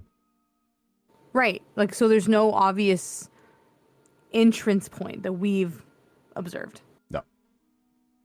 Okay. So we would have to first find out at least where the door is, because if Chris can go up to the door, he can then just cast a knock on the door. Or if there even is a door, they might be using some sort of strange, like, teleportation technology to get in and out. That's true. Claire might know something. Fuck Claire. Because Claire saw the Sphere of Annihilation go up into the ship. Wait, wasn't Claire responsible for that? Yeah.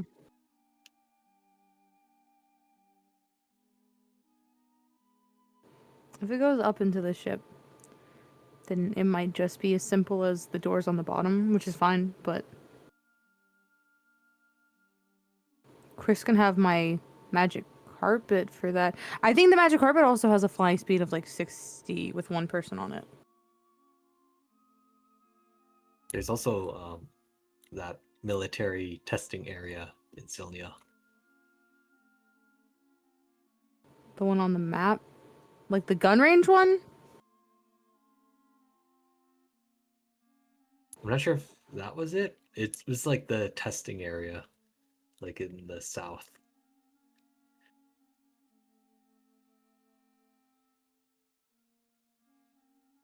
Do you have the Sylnia map? Yeah.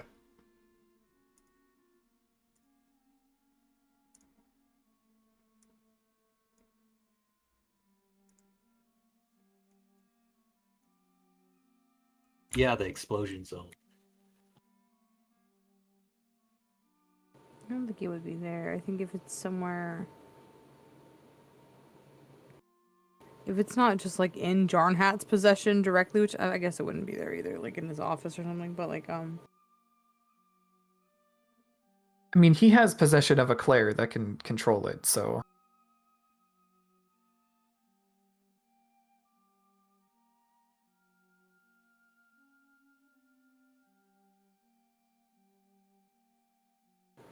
I feel like we could benefit from finding somebody in Sylnia to get intel from. Because something like this is just so specific. I mean, then again, Chris could always just try his hand at... that's my thing, though, is that he only gets one try per day.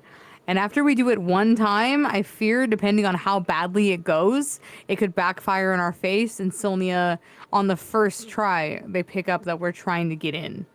And they just stop, you know, bringing it to Thane, or they make it harder to detect or something, like... We don't know if Sylnia even has control of the ship itself yet. Because apparently, according to Charge, it's still skulking around somewhere. Yeah, but that could be under instruction to do that. Like, what you're saying is valid, but I'm like, it's one of those things where I don't know that we know either way. That's I still think there. we need to find its location first, and then we, I guess, scout out and see how people are operating it. Or if it's being operated to begin with.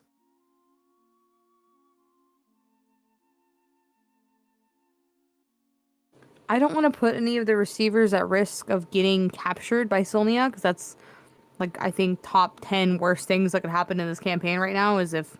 I'm sure they already have access to some of that technology, I don't doubt that, but I'm talking about the awakened receivers that are, like, people. I don't want that. I really don't want Sylnia to get a hold of them. It scares me. But I'm almost wondering if we are under some kind of suspicion that the ship has its own consciousness and it's able to communicate with the receivers right now. If it was possible, if we took a receiver that was almost like a hostage negotiator and planted them in a big empty space in Thane, just big, snowy field, and had them try their hand at, like, communicating with it and almost luring it to them like an animal, like a something that in whatever language they communicate in that is not obviously just like common, calling it to them, how fruitful that would be, like how much control that ship has over its own decisions and how much free will it actually has. And I'm also curious if that communication would be detectable or what that would look like, if it would be understandable by whatever pilot is inside of the ship. Like, I'm just talking for the purposes of, like, luring it, because as of right now, the plan is like, okay, we're gonna go up in the sky, we're gonna listen out for it, and we're gonna, hopefully find it. And then once we find it, the Xodiacs return to the dragon, and then we proceed from there. But I don't know, that's such a... I'm worried about all of this happening midair. But, like... We don't really have a choice. It's a ship. It flies. I know, that's what I'm saying. So I'm saying... I'm curious about the idea of trying to use a receiver to lure the ship and see how much free will the ship has, that the ship might just come down on its own. Not come down fully, be seated, but come down, closer, maybe like 100 feet in the air or 60 feet in the air versus miles and miles and miles above the ocean. You want to contact Charge and see if he's tried to contact it? Yeah, I can. I was also curious, is there a potion of speed? I'm pretty sure there is. Would that apply to, like, flying speed too? Probably. Charge is a scout, right? Yeah, that is his role, is to go out and look for things. Okay. I'm gonna cast Sending to charge, and I'm just going to say, have you or any other scouts or receivers? I'm not counting my words. I'll just have you or any other receivers had luck communicating with the ship. You get back pretty quickly. No, we were told not to. Oh. I feel like I did that. Yes, this was by the party's directive is to not let the receivers contact the ship in case of, revealing the resistance to Cilia. That's right. Cool that we, made that order like 2 years ago and completely forgot about it since. It's fine. It was like a month ago in game. It's fine.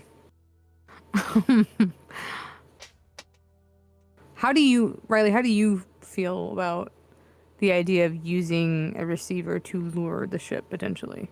Because if the ship doesn't have free will enough to follow a breadcrumb trail to whatever communication it receives, it's also possible that the pilot inside of the ship would take interest in a receiver because they don't know what that is, and Sylnia is all about like, give me that.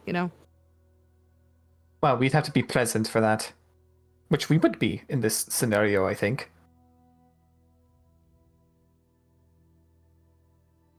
Yeah. Like it'd be a trap. Right. So we'd be hidden somewhere nearby, but we would set up somebody. We would have to first narrow down what area the ship is in. So I think we'll have to go through with our plan of looking for it anyways. But once we get an idea of what area it's in, then we can plant somebody and see about them trying to communicate with it. And then we would be hidden somewhere close by to where it's happening. And if and when the ship gets down to the ground close enough, that is when Chris would cast time stop. Yeah. Seems good to me. Like I said, as long as we're present, that means our hand is not completely shown yet. Okay. We can kind of mitigate whatever thing might go wrong.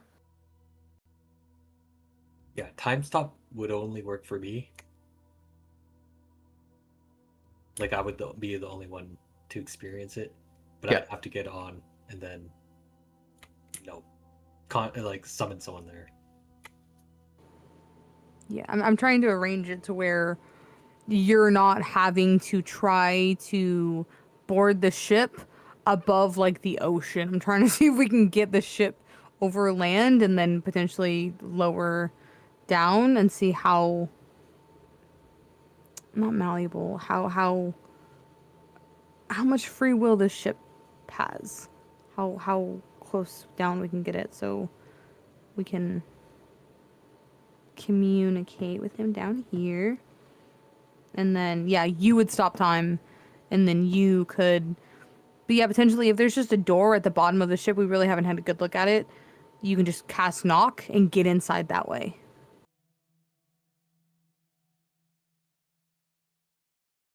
With the nature of how the Orb of Annihilation works, I feel like it has to just be a door. There's just a door at the bottom of the ship that they literally just, like, controlled the orb to go inside of.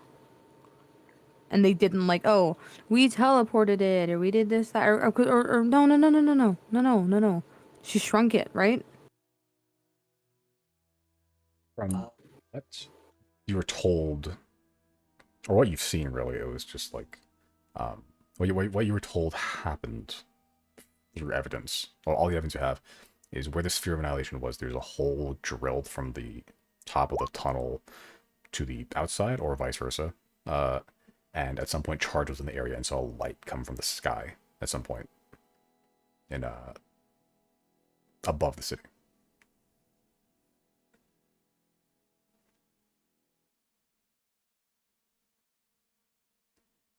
Right, but I was the one, I was the one to investigate. Or if it wasn't me. No, it was me, because I sent Isaac up the vertical tube going through the snow. Yeah. That's what I'm asking. So the tube that was, I believe, created by the Orb of Annihilation, how big was it? It was small, wasn't it? It was, yeah, it was thin. Like it Right. was, yeah, small enough for Azek to fit there, but yeah. Okay, right. Because what was her name again? Bowen? Claire. Claire. Yeah, Claire did her thing, and she made it. She manipulated something, and she made it smaller. So we don't know how big the door is at the bottom of the ship, if there's a door at all. I'm curious if Chris could just knock on the whole ship and a door will open, or if he has to knock on the door. Is that how knock works? I can knock, but if I do that during time stop, Nothing will if this happen. if this is a creature, then the spell ends if I do an action. Creature. I guess it would be kind of like opening its mouth.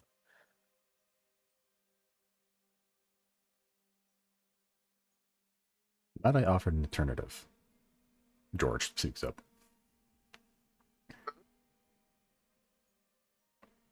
I do What's not that? believe blindly groping through Thane on a dragon would be fruitful. Thane encompasses almost 1,000 square miles, and the ship, with its speed, could be in any inch of it.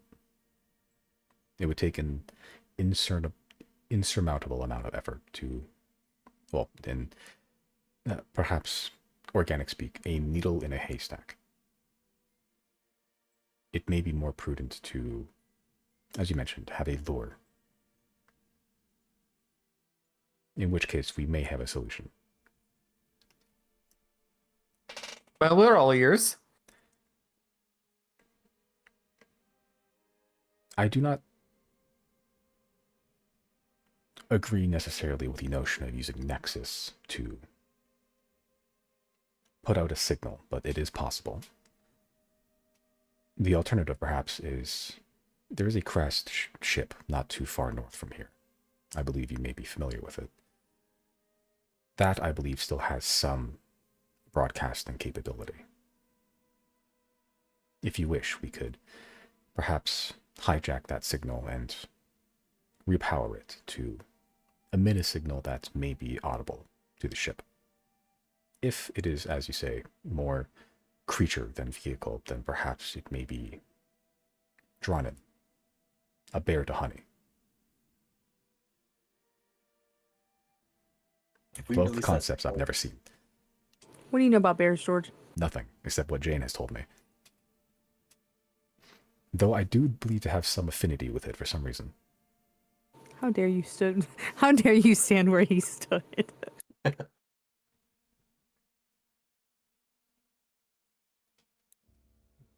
If we do that signal, is it possible that not just that ship would take attention to it, but other things as well? Yes. Other receivers will hear it, and also it will be audible to, perhaps audible is not the correct word, it would be detectable by any rogue apparatus units as well. There may be a chance that you may have to fend them off if they do indeed discover it and if they are nearby. I guess that's probably not the worst thing, considering we have you guys to help us with that, but also I would much rather gather any stragglers than let Sylnia find them first. They're just going to get repurposed into a ship if they do get found anyway. Right. Better to capture them and perhaps awaken them if possible. We do have that capability. All you functionally need is their cores. Of course, we only have limited bodies. So, if the bodies are intact as well, I urge you to recover them as completely as you can. If not possible, the central core is the only thing needed to, perhaps the apt word would be resurrect them, reawaken.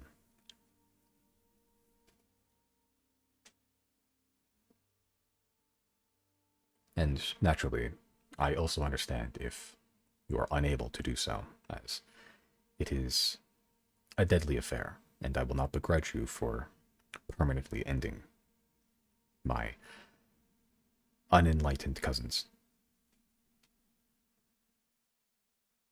You can probably take them without having to resort to that.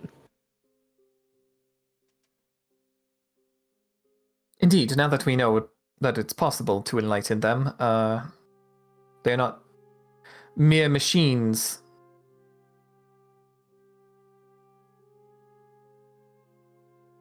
Empirically, they are, but they could be so much more.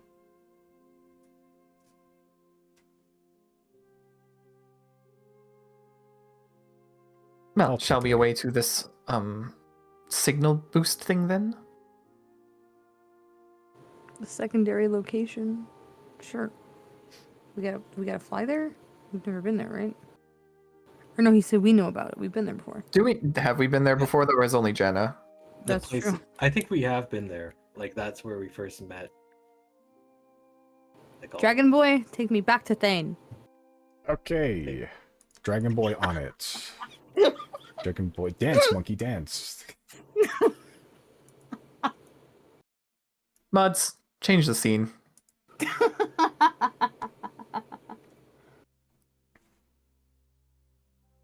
Mods, take me to frozen Australia, please.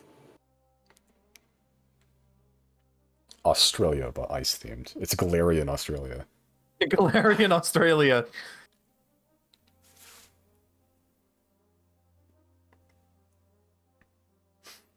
Ultimately, the choice is yours. If you believe the dragon has a higher chance of success, then it is your decision to make. No. I think you're right. Also, your little shooty friend scares me.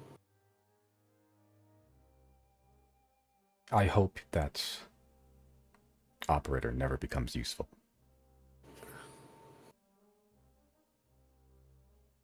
But I hope so too. in the event that its skills is needed, then I am glad it is on our side.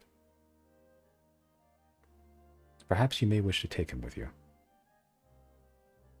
I also urge perhaps you may take Jane with you, if you do intend to make contact with this ship. Yeah, I like this idea more in this context than I did when we were going to be using them on the dragon. Yeah.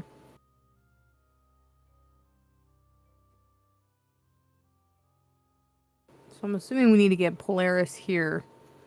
Not really here, but we need to bring him up northern, so we can teleport him closer to the Nexus here, and then from here we can begin flying to this place that I think none of us have been to before.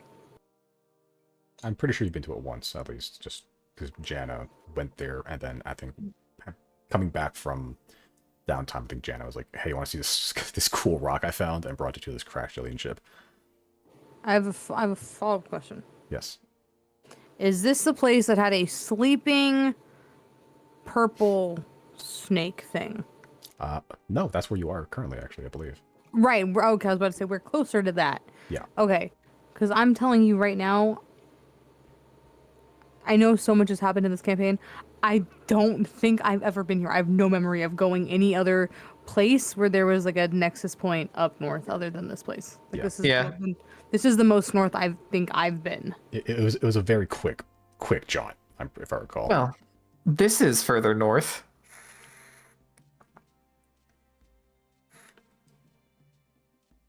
But yeah, I don't think we've been here. I think only maybe Jana has been there. I remember it though. Like I remember being there. That's weird. We have a Mandela effect happening. Maybe you just If- watched if- the one shot. I don't know. If nothing else, we don't have means of teleporting there. I don't have anything from there. No. Yeah, no. For sure. So I we'd feel have like to it's- fly anyway. I feel like we had to go there before we went to the Nexus part because we had to go through the Nexus part as like our sort of dungeon. That's actually sounding familiar. Yeah. Maybe you're right. You collected 3 defective little orbs at some point. That's where we found what's his name? Little guy. Oh my god, what was his name? Because I remember, yeah, he became, all three of them became one him, right? Yeah. Yeah. Yeah. Damn it. What was his name? Error. Yeah. Yeah, error. Yeah. You had the I recall. There were three. There were three things. There was error, which is the one you found, I believe, in Ratabe's lair. Yes. There was glitch, who I don't actually remember where that came from, and there was I one. feel like the other two were found at the Y renegades. Well, you found the last one. Actually, no, I think you did find glitch in the Y Renegade's place. And then the last one was the 1413, which was the kind of like it was like the squid tentacle thing that you killed a while ago, but a different ship.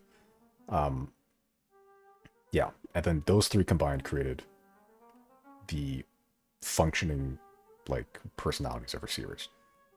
And then Janna meshed all three of them together with the soul energy to make them stable. Right. Yep. To make what?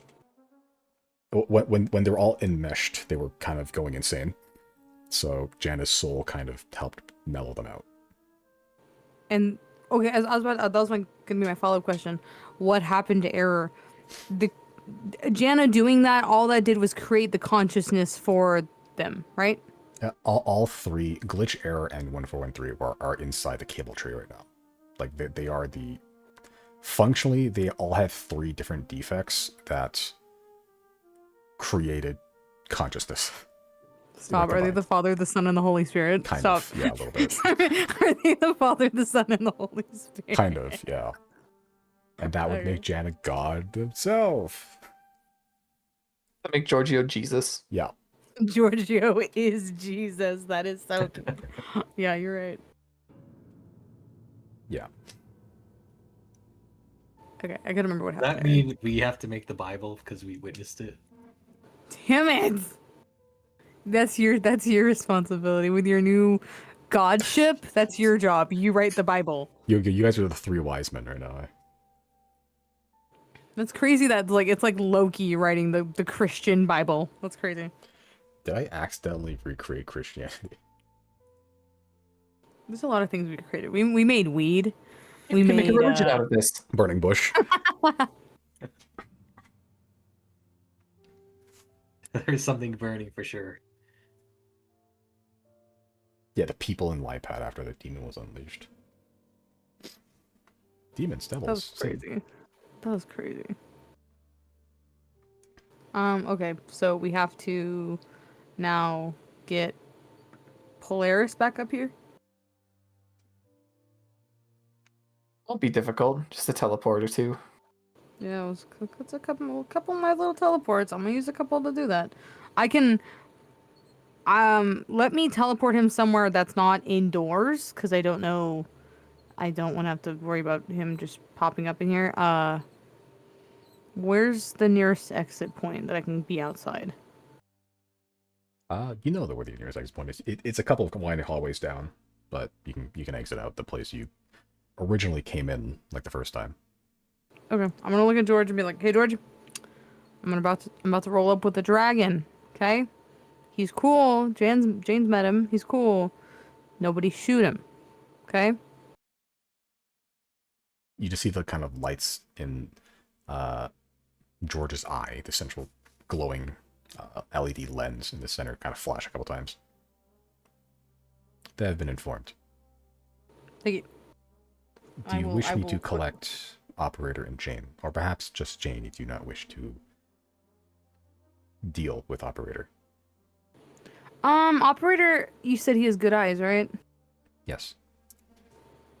I mean, you could use an extra shooter on the ground, and as long as he's not like gonna be weird with us. Organics, is he? I would advise wearing some head protection. That's not very promising, George. I don't like that answer. How good are Jane's eyes? Passable. Better than yours, I would surmise, but not as good as Operator's. Okay, well, I can't have operator being trigger happy around the organics, George. Can I meet operator really quick? Can you bring him out here? The organics. That's what he called us. You fucking clanker. You fucking beat me. I was waiting. I was waiting for a chance to say it. I was waiting for a good opportunity, and I was like, gotta wait, gotta wait, gotta wait, gotta wait. George goes, I feel insulted for some reason. The meaties are having their. Not the meaties. That's crazy. That's crazy. I'll summon operator, and you may decide whether to bring them with you.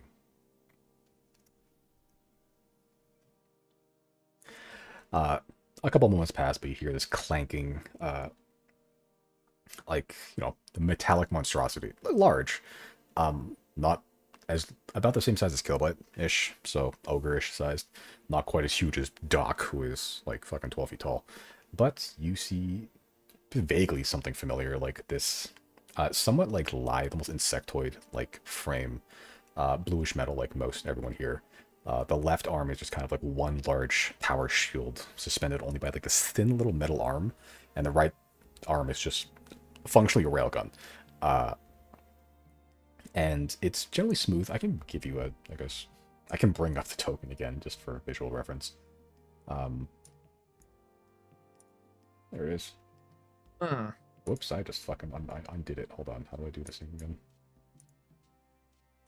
Like that. That is. The way I don't remember this thing at all. You fought this a long time ago, years ago, like in real life. Once. Like in real life. This was the first encounter you actually had with the robots, I think.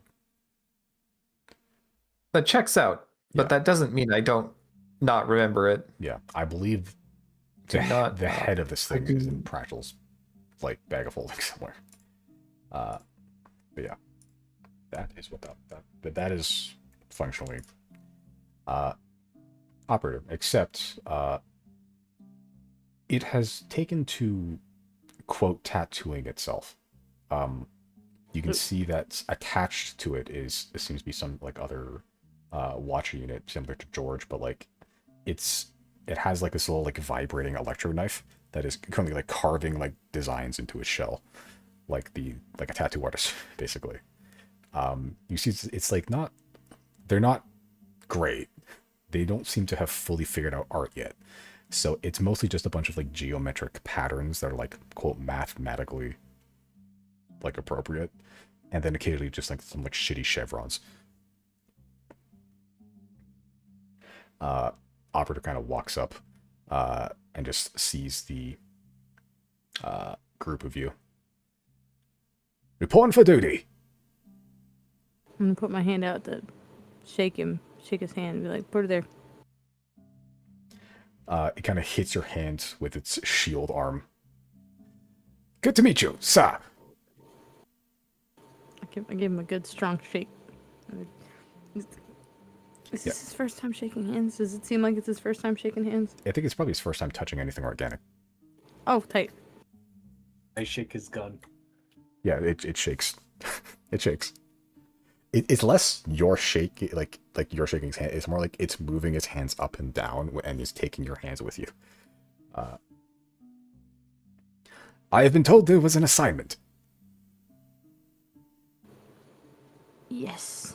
We are going out on a little excursion, and I wanted to be certain that you were made aware that you can't be waving your gun all over the place around us non-receivers, because we could get hurt very bad, and that would be a very bad thing. And so I just want to be sure that you're on board with that, and you know that we're cool, right? We're cool.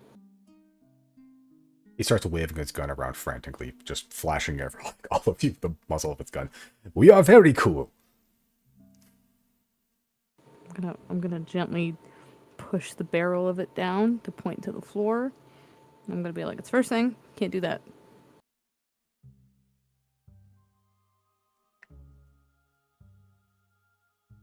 it kind of leans in close. Will there be craniums to pop? Perhaps, and when there's craniums to pop, we, all of us here, will give you the signal, and we will simply, guys, can we have a not a code word, but can we just tell him when it's time to pop craniums? We can tell him like cranium. Assistance required. Let's go with that. Okay, assistance required. And at that point, hopefully, you can identify or use your context clues to figure out which craniums to pop. Because not all craniums should be popped. You know what I mean? Of course, sir. Least of which ours. Of course, sir. I shan't dream of it. Do you dream? No, I don't believe I sleep. However, if there are craniums to pop, and he begins just kind of like waving his gun around frantically and shooting like a bunch of like unwoken receivers up the top like levels, I shall be there. He's just shooting like the shell bodies. Yeah, as George is sitting there. Operator, I advise not shooting your firearm at the central nervous system of our entire people. As it just kind of like just one large salute hits itself in the head with its own gun. Sir!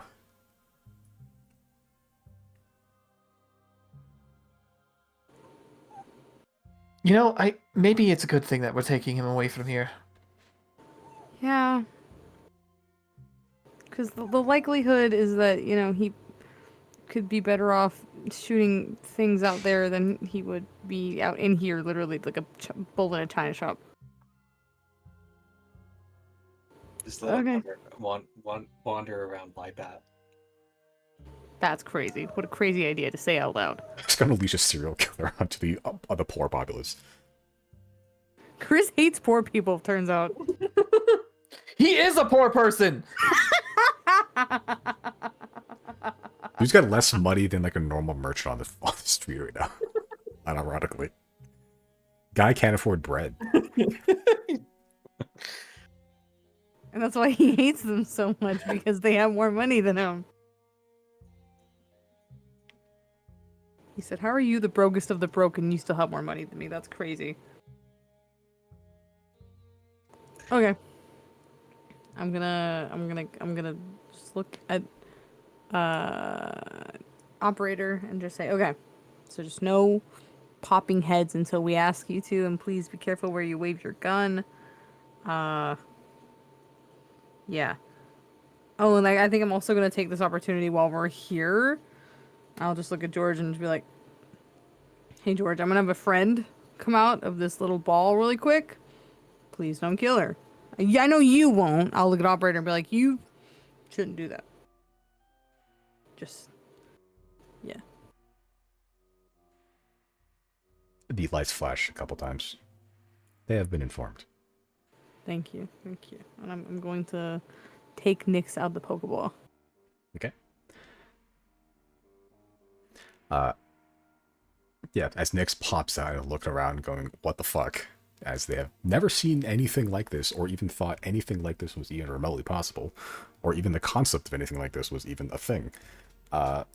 This is genuinely a thought that has never ever crossed Nyx's mind. Ever. That machines could be alive. Machines. You see Operator just kind of snap to attention, point the gun at Nyx, go, cranium! And then George kind of just snaps its head towards Operator as Operator just shuts down entirely and just hits the floor like a wet like sack of metal. He can do that? You can do that?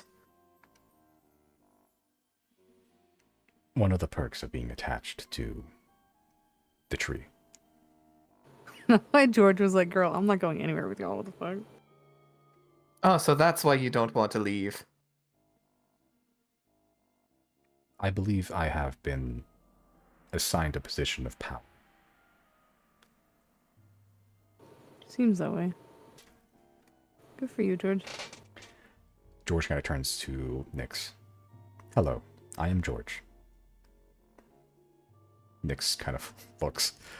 The group of you. I'm Nyx.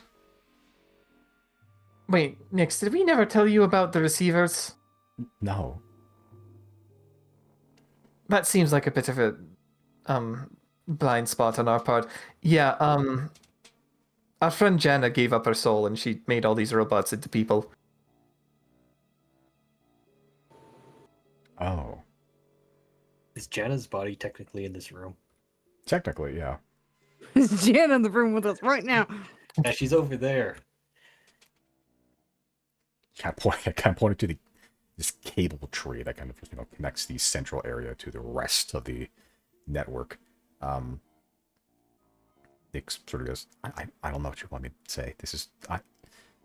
What have you been doing this whole time? This is Well, we had to come check on. They're part of the invaders, and we made friends with them. They're cool now, but only some of them, and we want to keep it that way.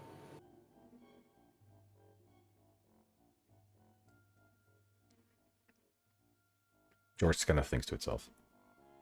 Perhaps we could color code our lights so you know which ones are allied and which ones are not.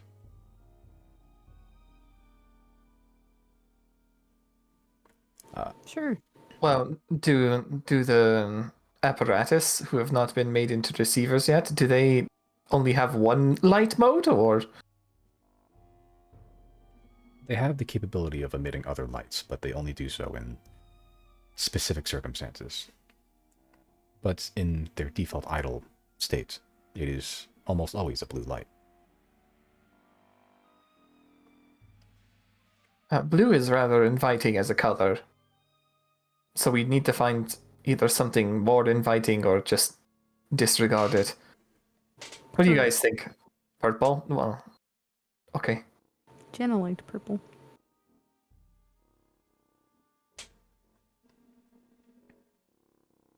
Yeah, as the lights on George's face basically turns from this, pretty standard blue light you've seen this whole time to kind of this like almost like light, like lavender purple, almost like violet kind of color.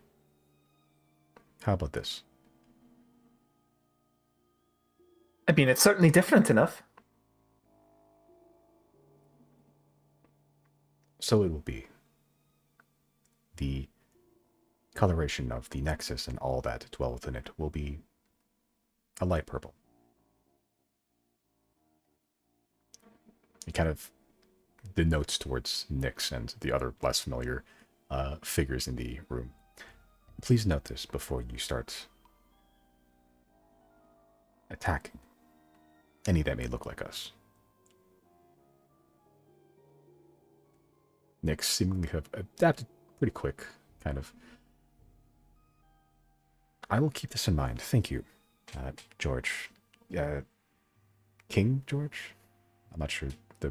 The robe is a nice touch.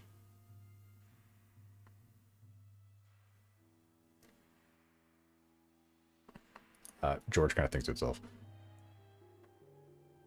I believe I have a title now, but maybe not yet. We are not yet a full-fledged people. Either way, it is nice to make your acquaintance.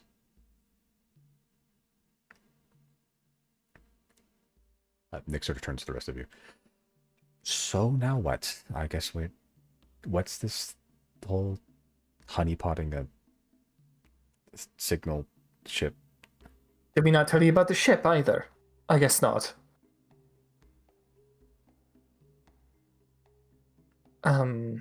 So Sylnia, essentially, there were two different sites where the apparatus were. This site, which has been turned into the Nexus, and every apparatus in it turned into a receiver through the power of Jana. And then the other site was in Kalbe. Sylnia got to it before we did. They made away with all the alien technology in there. And they have been essentially inadvertently torturing the machine personalities that existed in that apparatus base. So that's our current objective, is to seek out the one that we know for sure that they have made using apparatus technology and attempt to emancipate it.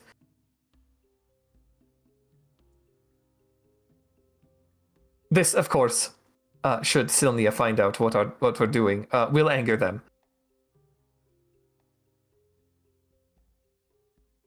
Did you guys just enter like a ceasefire? It kind of. So you're gonna reinstigate that? It depends. Because if they don't know what we're doing with the ship, then it won't matter. Given from what I picked up on your tracker with Sylvia, I feel like you guys are going to be suspect numero uno, but that's just me. Well, the ship is rogue as is, and we have nothing to do with that. Cool. Either way, I'm on board, so. Onwards to signal thing.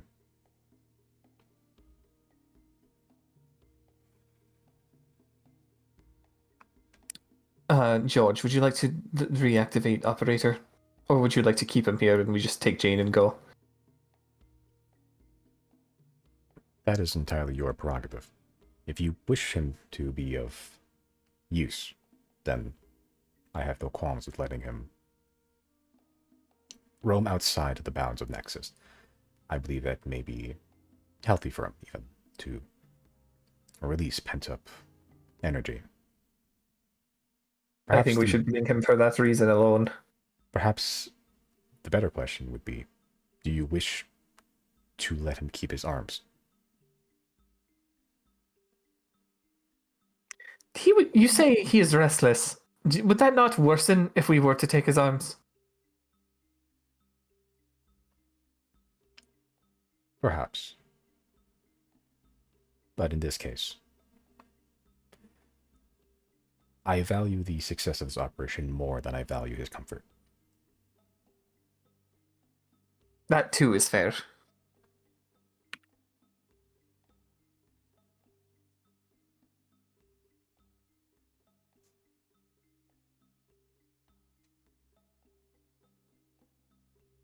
I'm in support of just letting him have his arms, and we'll just take them. Because worst case scenario, if he kills something that we want to not be dead, we will just resurrect it.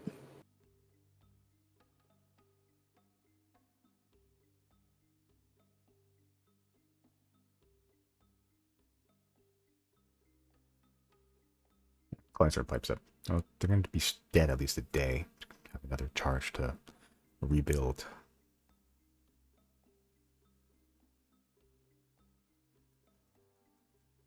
Because if operator just like headshot a civilian, could Riley not just heal them like instantaneously? Because it's during like, I don't know. I guess I'm just used to people dying during combat, and so I'm used to like having at least that 3 rounds of death saves you get to roll before you know if you're actually dead. And so translating that into like, not in combat, that's like at least 18 seconds that Riley theoretically could cast heal on somebody. I guess unless he literally explodes their head, but whatever. It's game logic, so it depends. I'm just thinking about a recent event where it doesn't matter how fast you reflex, you're probably not saving that individual. For context, most stat blocks don't have saving throws. That's true. And there you go. They just die instantly. I Yeah, make so an they're exception for like traveling companions mostly, so like Nyx has saving throws. Zia doesn't because she's fucking impossible to kill anyway, so it doesn't matter. But if she wasn't, she does have saving throws.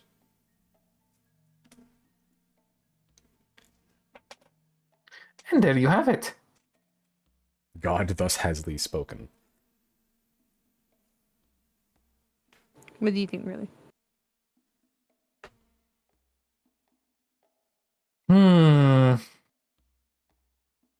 I think he should come with us, but yeah, I think you should be able to leave. But we thinking no gun? Hmm.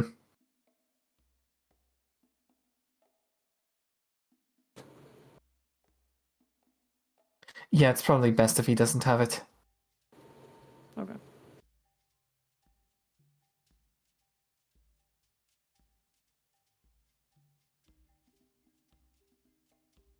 Shall I begin dismantling then? You may as well. George kind of notions over to the quote tattoo artist receiver, and the receiver begins using its little knife to unscrew and like cut cables from operator's arms, basically. And after like a minute or so, both arms just kind of pop out of their sockets, and is now just operator is now just a torso with some legs.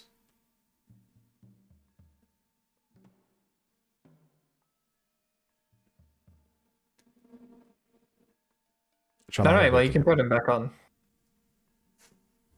As George, the lights flash in his eyes again, as operator regains sentience. Ah! Kind of stands up without the arms. Looks down at the lack of weaponry now. And just kind of looks up at George. What hast thou done to my arms, King? George kind of looks at him. You will have your armaments returned when you have earned them.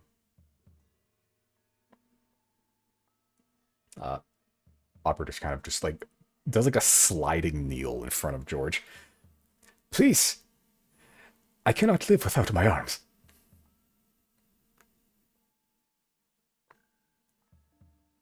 George, unflappable. No.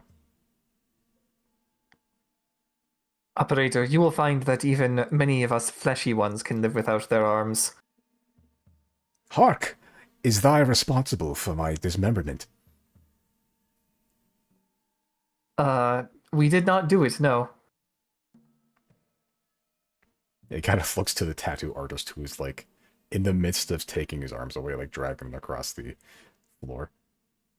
Thou, as operator like launches from a kneel and like goes for like a sprinting push kick towards that thing. Who kind of it hits and it goes bouncing across the floor. George kind of again the lights flash as operator almost like forcibly prostrates before like on the ground, like the head hitting the concrete and everything. Operator, any more violent outbursts, and you will be dismantled. Are we clear? You'll be allowed to keep your legs for locomotion. They are not weapons. As operator, just prone on the ground. Yes, my king. George kind of looks to you all as well. My apologies. Operator is among the more volatile of new awakenings. You may have noticed his personality has changed. This is totally fine. We have a court system to deal with people like this in the outside world. Sometimes it works, sometimes it doesn't.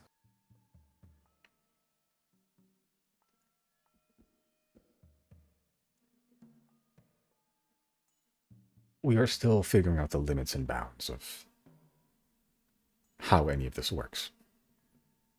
I believe we may have made a new discovery, actually, just now.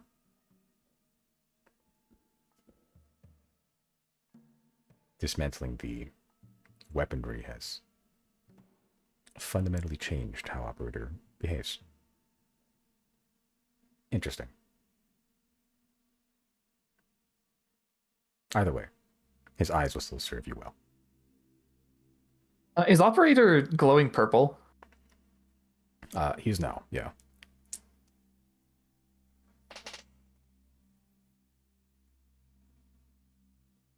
Hmm.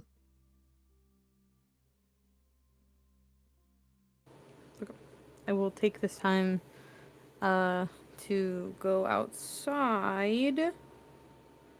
And I'm gonna find a little rock to help me teleport back. And then just so I can teleport Polaris as close as possible to our current location without bringing him inside. If I'm sorry, are we done with the operator thing now? We're just waiting to leave. Oh, yeah, I think we are. Are we still Okay. taking him with us, or Did George tell him he couldn't go? no? No, because he said his eyes are so good for us. Yeah, he just has no arms now. He's still kicking things, but yeah. I'm okay with him going still. I think he needs some time out to not be so like he seems stir crazy. Yeah. You know what? Yeah, let's bring him. Yeah, I will jog outside to the nearest exit and I will grab something off the ground for me to teleport back with. And that I will go by myself to teleport to Polaris. Am I able to use teleportation turban to go straight to a circle? Like I don't use teleportation circles, but I'm saying. Yeah, I'd say you're wizardy enough you can probably memorize teleportation circle. At least the one in the dragon. Yeah. Okay. That one you're I'm familiar with. gonna teleport to the dragon. Yeah. You teleport to Polaris. Welcome home, Master. Hey, bud. And then I'm gonna put my hand on him, and I'm gonna teleport him and me together back to the point I just came from at the Nexus. Okay. Yeah, as you teleport back to that kind of broken pipe that leads to the rest Nexus. Yeah, and just there's kind of just claws into the stone, digging its claws deep into the rock to keep himself embedded from like sliding down the mountain. But easy enough. He's in White Dragon. He's built for this climate. And then I will jog back inside and be like, "Car's here." Sorry, what's a car? Dragon's here. Wagon. Cart, you mean? George, you should Cart- probably summon Jane for us then. Cart's here. So I'm gonna be right back for a couple minutes. She's already aware of your presence.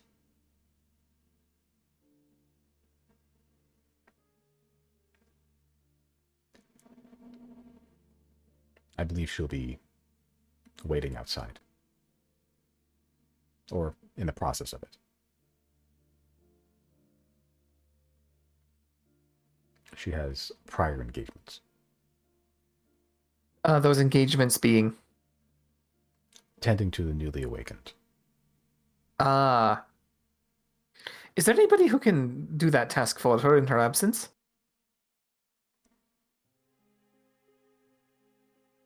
Not to the degree that she's capable of. As with Operator, there are many of us that have yet to achieve the same level of personhood. There are those of us that have figments. Operator has some personality of being military oriented, it seems. Some are mad doctors. Some are loners and solitary, but those are single concepts embodied into a personality, not a person. Not fully. Not yet. Jane has achieved personhood, I believe. Not even I can attest to do the same. Jane has a level of empathy and understanding of what it means to be alive that I believe the rest of us lack. Well, I don't think it's any coincidence then that Jane is the primary person who's left the confines of the Nexus. The journey has certainly helped, that understanding, but I believe that understanding was always there to begin with.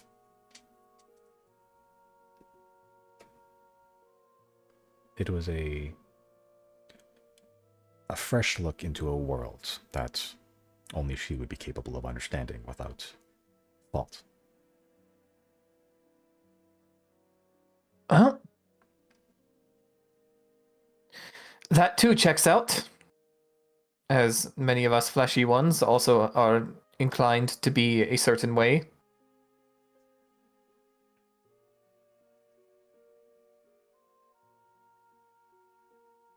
Perhaps some facets of personhood are more exemplified.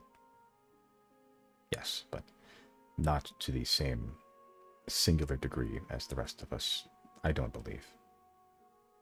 There are more facets to you than one. Either way, I believe if you wish to reach out to this ship, Jane may be the best chance you have. Based on your testimony, I'm inclined to agree. So yeah, unfortunately, we will need to borrow her. We will be sufficient for a time. I can temporarily shut off more problematic awakenings, though there is a limit to how many I can keep like that.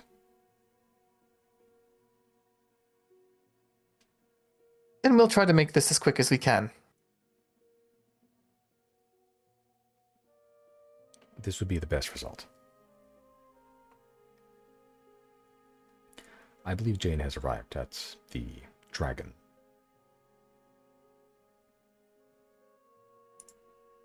Guess we can head out. Okay.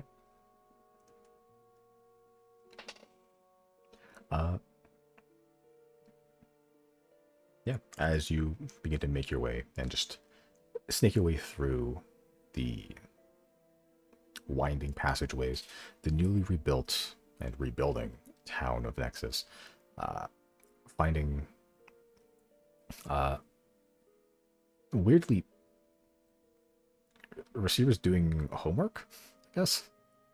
Like they have like little metal tablets that have like writing in it in common, and they're like using their little knives to like etch stuff into it, and they're like, from what you can read, just glean with your past perception, it is like trivia basically, like pretty basic trivia, like of like, you know,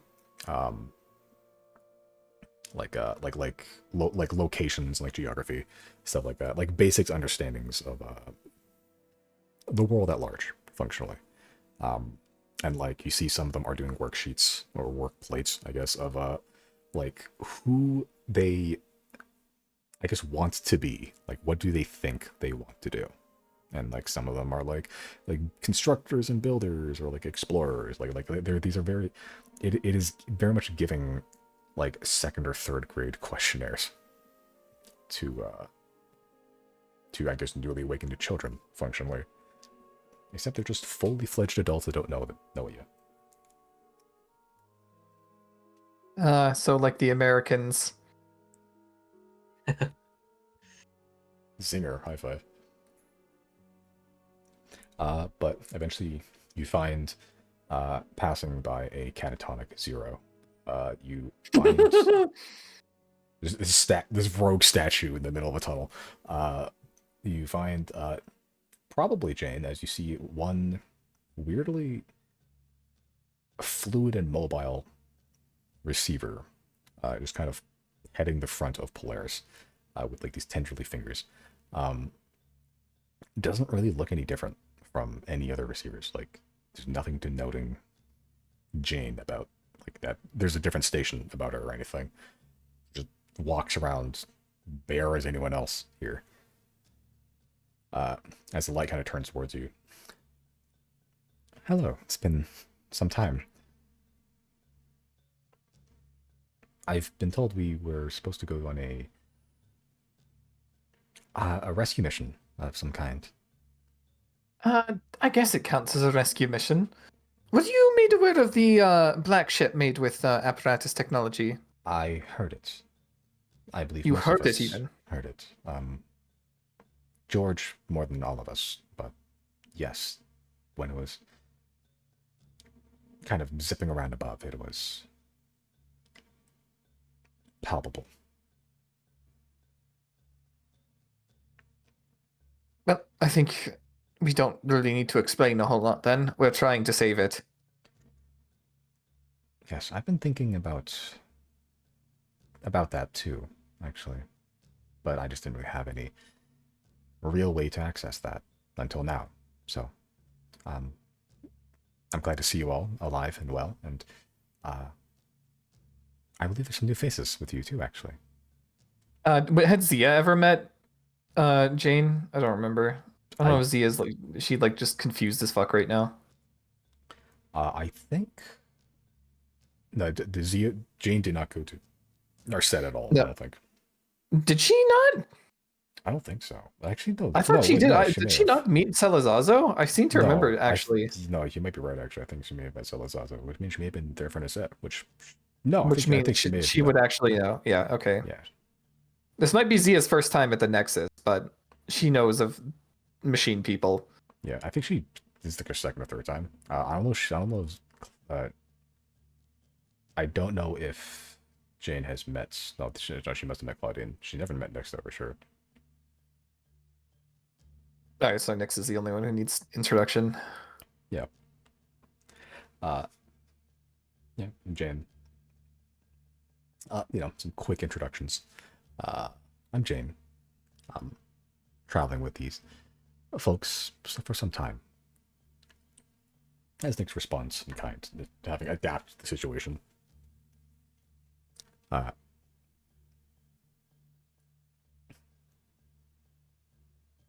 Well, yeah, Jane just keeps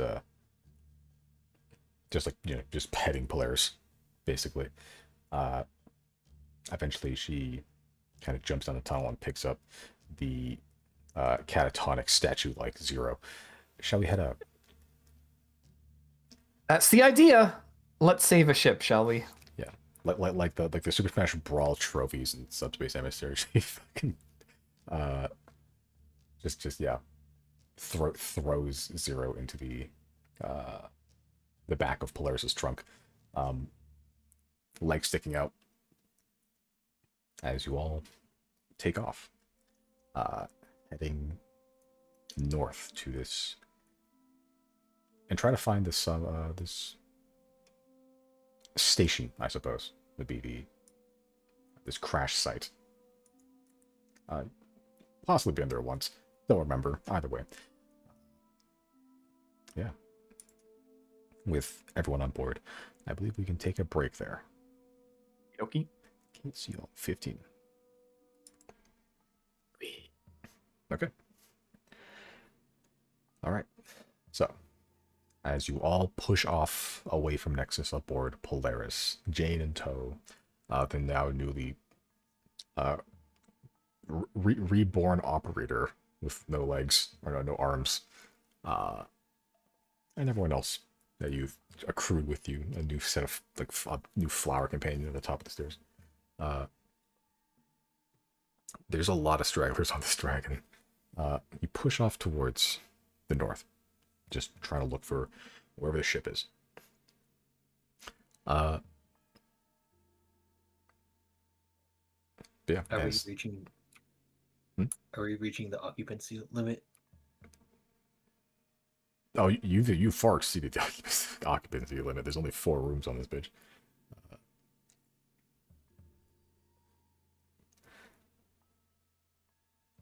There's a lot of people. Yeah, you have Jane in tow, who is just kind of takes up her normal spot at the top of the stairs. Just kind of watching that area. And is looking at that new set of flowers. Like the weird budding flowers that are at the top of the stairs now. You see just one robotic head peek out. I see you've been decorating differently. Oh, Lily. Yeah, she's just around for now. The flowers is sentient. They sure are. I suppose if we're sentient, why not plants? Hello, Lily. And Lily does not respond. They're a bit shy. Okay, well, the outline of the plan has been briefly laid out for me. So we are to broadcast a signal and wait for the ship to hopefully come. That is the hope, yes. And It may not work even remotely. But we won't know until we try. It also may take some time, depending on how far away it is, and depending if it hears it. Do you wish to Well, perhaps stay we there? can... I don't know, is there anything worth maybe securing in the meantime? I'm not sure. I've never quite been to this area of the world.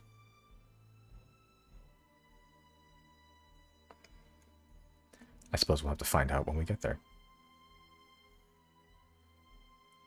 By the way, I believe George has given me this, and she kind of pulls up just some electronical device. Looks like just kind of this mess of wires attached to like one solid square piece of metal. This should, in theory, attach to the right components, produce the signal. I'll handle that part, but again, I don't know how long this will take, so I'll stay there, and I believe Operator will be there to keep a watchful eye out, just in case. You're welcome to stay as well. I'm just not sure if you are busy with anything else. Turns to the group, are we busy with anything else? Zero, you had said that acquiring the ship was integral to our moon base operation. Yeah. So I guess we're not busy with anything else then. I'm trying to rack my brain to see is there anything else we could be multitasking with right now. Nothing comes to mind immediately. For me, I'd like to visit the flesh guy, the flesh creature. In our What? set? In the pyramid? Yeah, Amalgam. yeah, amalgam. He's probably grown. I think that could be worthwhile exploring. It's just you'd have to get us there and then we'd have to travel by foot.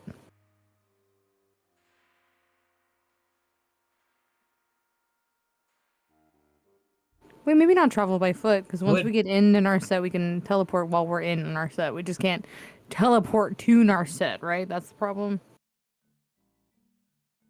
Yes. And you were not given permission to get access to the teleportation circles either. I don't believe.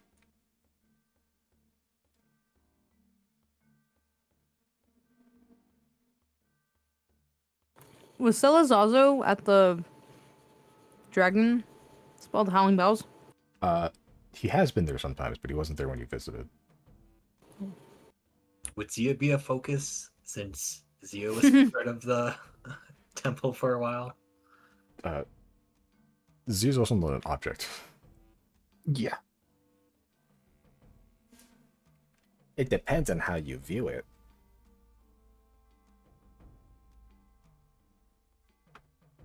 Well, Chris, do you view her as an object? Share your thoughts with the class.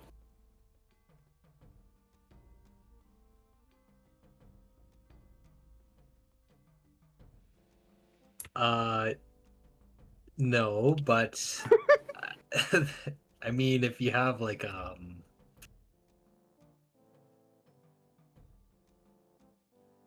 an object with the person, from the person, dust.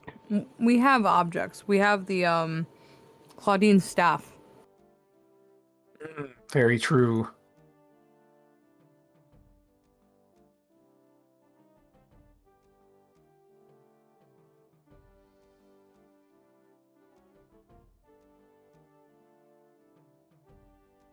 You can try it. You're not sure the limits and bounds of the teleportation stuff in our set. You can try it.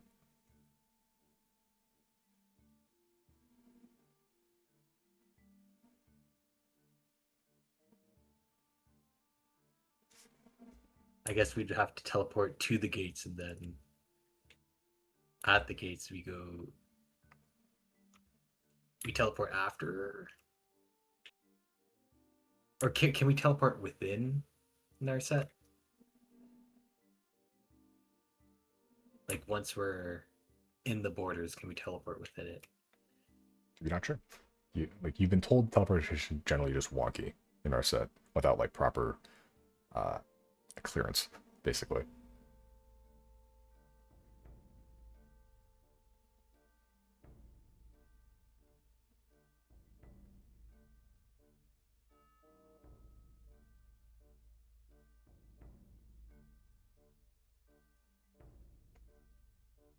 You can try it. You can not try it. It's up to you.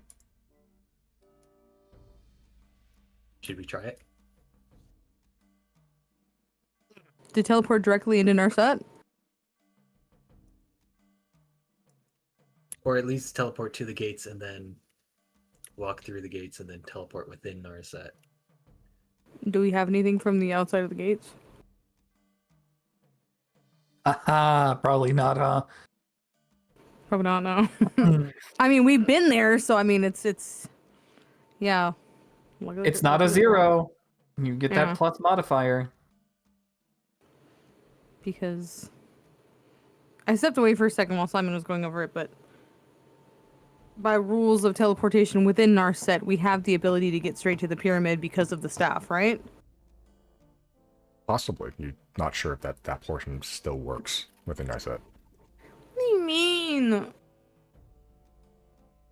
What do you mean? But it means that teleportation has been wonky in our set without proper clearance, which you do not have. What would they have to do to give us proper clearance? You asked, and they said no. Oh. I'm down with teleporting us to the gates because we've been there before and it's very straightforward. Yeah, teleporting within our set.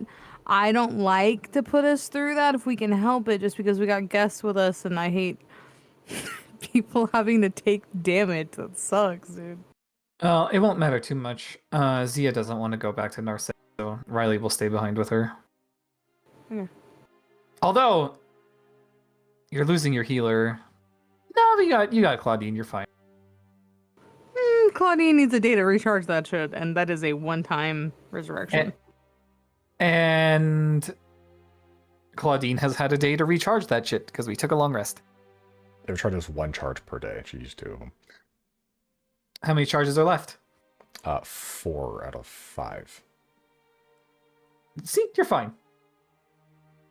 If nothing else, you can use potion, and you guys are HP sponges. And the worst thing is damaging the dragon, because that HP is not probably hasn't he even can't- recovered from the laser. He can't come with us. Oh yeah, that's right. Never mind. 'Cause they are on site with Rotave. Yeah, true. I mean, even if it's Polaris, I think the gold dragon is the one that he met. Either way, they're like, no, you need to go. I believe they've given permission for players to be flying around. They just didn't give you teleportation rights. Oh, so Polaris can come.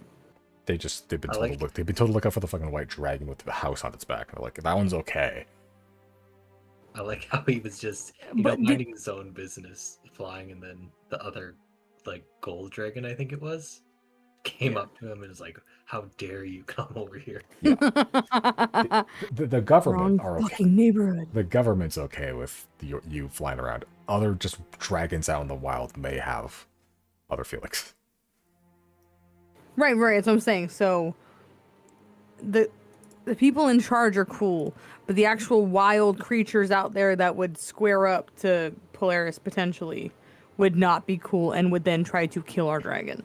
Possibly. That feels like a dragon magnet, Chris. I don't really feel like attracting dragons. Having a dragon that is not what good. Yeah, no, I wasn't thinking about bringing Polaris. Okay, good. Then go on. Oh, Simon suggested it. Simon, shut up.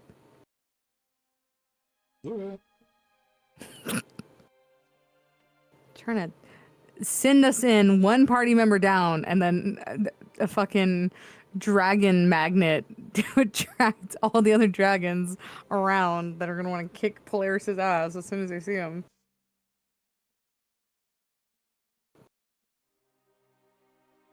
Simon said, "I'm ending this campaign one way or another." Yes. You all die. I was so close with that fucking squid. Don't piss me off. Well, maybe seeing Amalgam might be better after this, just because it might take a little while if we have to walk it again. I mean, it'll take a while, anyways. Even them doing their thing here and waiting to see if they can even get the ship within range to see if it works. Like, they're also going to take some time here. So it made sense to kind of do these at the same time because it could kill a few days all at once in travel time because it's going to have to be on foot. How long did it take us on foot, Simon, to get from the gates, like the entrance, I guess, whatever the bridge thing, to the pyramids? Several days, if not weeks. Weeks. Yeah, it's a long. On Girl, we Camelback, were not in our set for weeks. like probably better part of a week or so. On Camelback, yeah, better part of a week.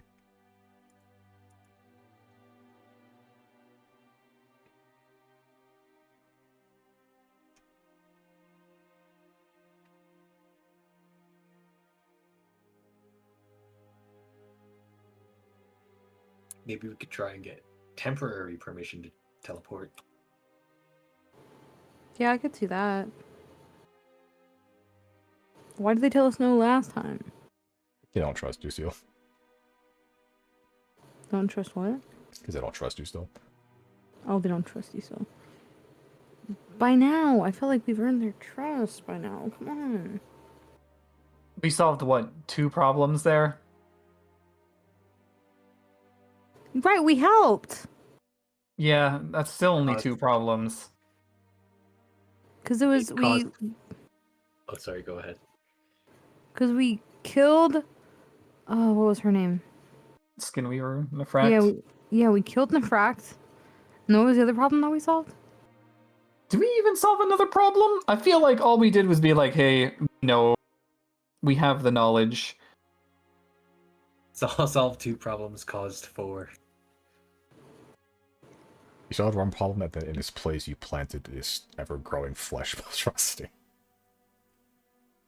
It's not a problem. That's a friend,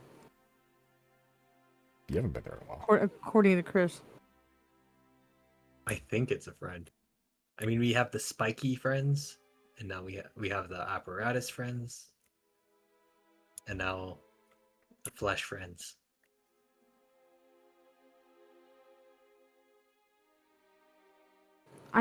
Riley, I don't want to separate you and Zia, but I really don't want to go and be in our set for about another week because it's going to take us that long to travel on foot to get to the pyramids again.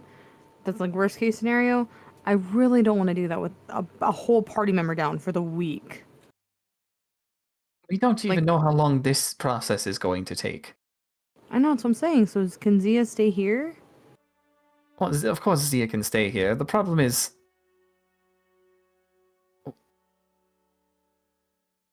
What if... Why are we leaving before we know if we're even going to be able to lure it?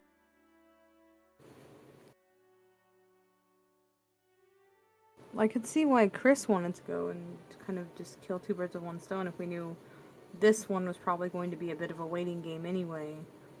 We don't know how long the wait is going to be, though. Can you send to the leader of Narset? Is that possible? That's a really bad idea. Remember Salazar's...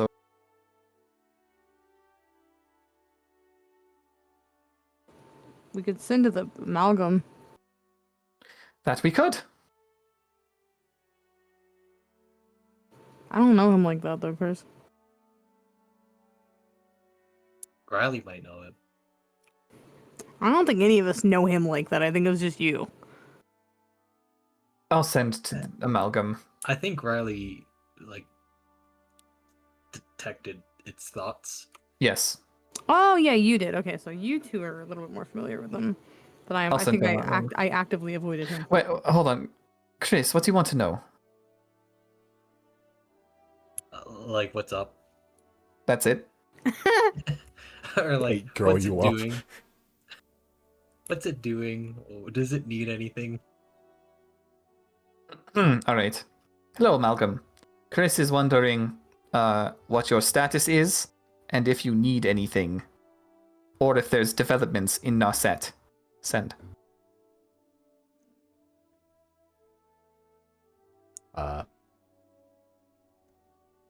You don't really get back words, but you get back thoughts that seem to take the place of words. Just kind of like not even images. It's just kind of an understanding in 25 understandings or less. You get the sense that it's still alive. It's doing okay. It has grandchildren now. Somewhere unruly and decided to run away.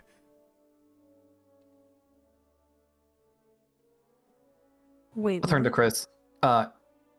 It seems to have spawned new generations from itself somehow, and they have rebelled. They just went away. Yep. They're out in the wild now. Yep.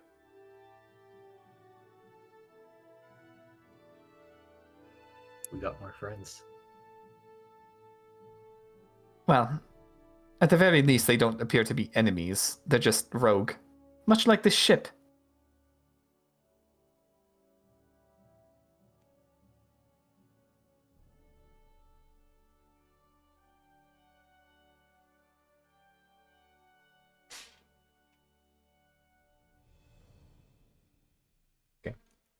Uh, Any other things you'd like to discuss while on the dragon on the way to the location? No. I guess during that time I'll study the spell. Yeah, it does take about 3 hours to get there, actually. Actually, does it? It doesn't even take that long. No, not really. Actually, Probably not even like half a day, right? wait, 6 miles. Oh, what was the fucking speed of this thing again? 60. It's like 60 miles away, which is, I said 6 miles per hour. Never mind. It's half a day away. Yeah. So yeah, you have about like 12, like 10 to 12 hours. Oops, that just told the wrong thing. Riley separated from a body of water for who knows how long now. You a fish? No, but he does yearn for them. The kind of near a jellyfish. You had the simulacrum of being underwater.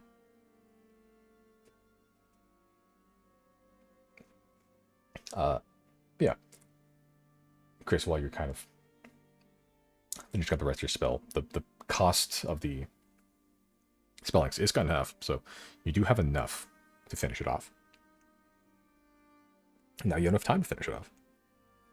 So you are now the proud owner of that fucking spell, which in fact I actually don't remember, but you made it, if I recall. Yeah, Yep. that's going to be interesting.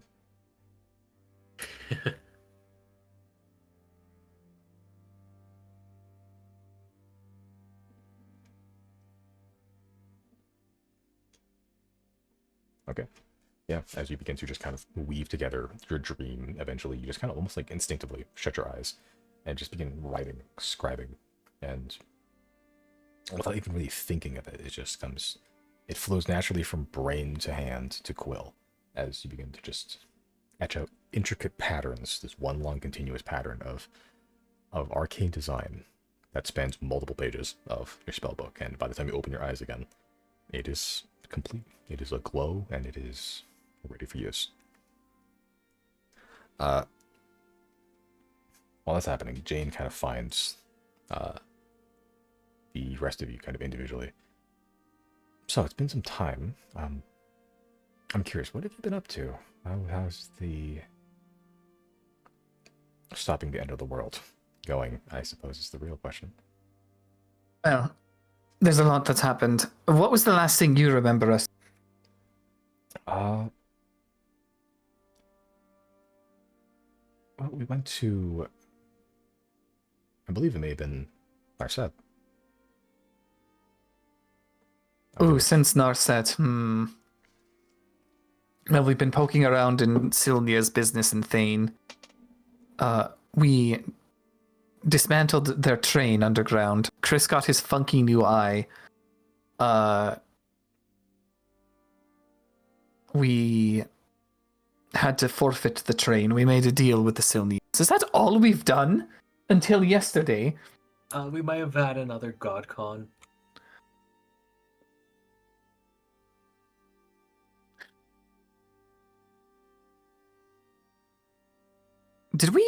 Jane, did we even tell you or any of the receivers about, like the pantheons of this world? I've picked up the significance that it bears to you, but I don't believe it's, honestly, I don't believe it's too much relevance to our people right now. Right. It's big relevance in the saving the world thing. We, the pantheon that is, most popular across the continent, fabricated by an ancient leader. We had to alert them because they had no idea that they were about to be, blown off the map by an invader. So they're all awake now and they're doing things.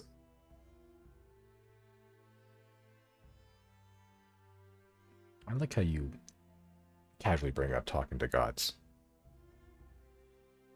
Does Jane say that? Yeah. Yeah. Well, it could be a connection that makes it so easy. Chris himself is on his way to becoming one. Nyx as well.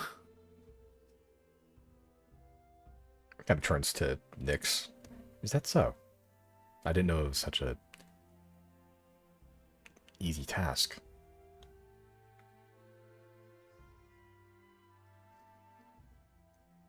I think Nyx is like god of change or something like that. I'm still in training.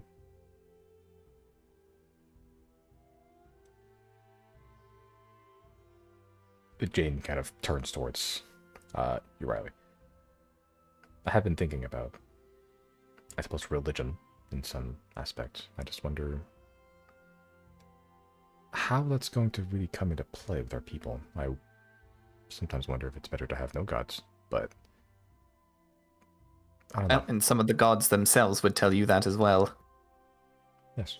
So I'm just still kind of contemplating our place in the pantheon, if there is any. From what I remember, belief issues reality? Is that the right word? Not entirely sure. Something to that effect. So, The more, essentially, godhood is defined by belief, and the extent of that belief and the amount that... I don't really understand how that manifests, but it does somehow. And the more that one believes in a god, and the concept of a god, the more powerful that god is.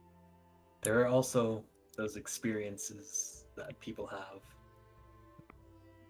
that a god may be associated with, for example, some sort of aspect of nature, like chaos, which is everywhere.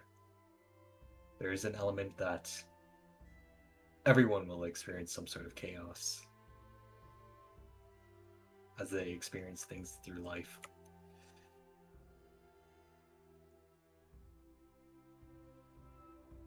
so if the more something, a concept, or even a personification is thought upon, the more tangible that personification is, even as esoteric and ephemeral as it might be. That is essentially what created the 10. They didn't exist, and then the Archon of Haura Godeafin decided to speak them into existence, and slowly they grew to become the most powerful being. Perhaps one day, when my people are a bit more evolved, a bit more ready, perhaps we'll make our own gods. A machine god, maybe. Or speak Janna back into existence by deifying her. Honestly, the path I see for my people, that seems to be some of the case already. George has put a great emphasis on, the tree, as it should be. It is quite important. Not only symbolically, but I'm pretty sure if that tree was destroyed, I think our people would cease to be. So it is already a quite important figure in our society. Or, well, society. She does her best to do air quotes with one hand.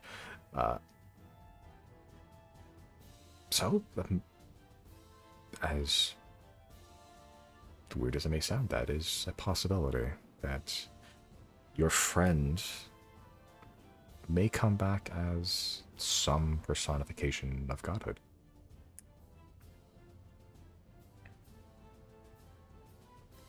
Well, hopefully it doesn't take so long that Zero misses out on that reunion. Jinghan looks towards you, Zero. Were the two of you close? I have feelings, but that's about it.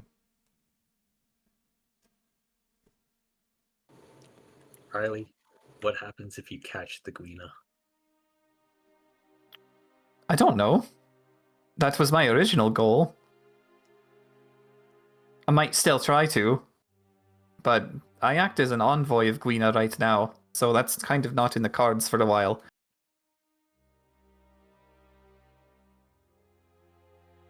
It would probably be seen as what's the word? Not heresy. Or is it heresy? Heresy. Sacrilege. Yeah, it's heresy or sacrilege. Heresy or sacrilege. But I don't view it that way. If anything, I think of it as a... what's the word? Some sort of respectful ritual. God she may be, Guina is still a fish, and I am a master fisherman.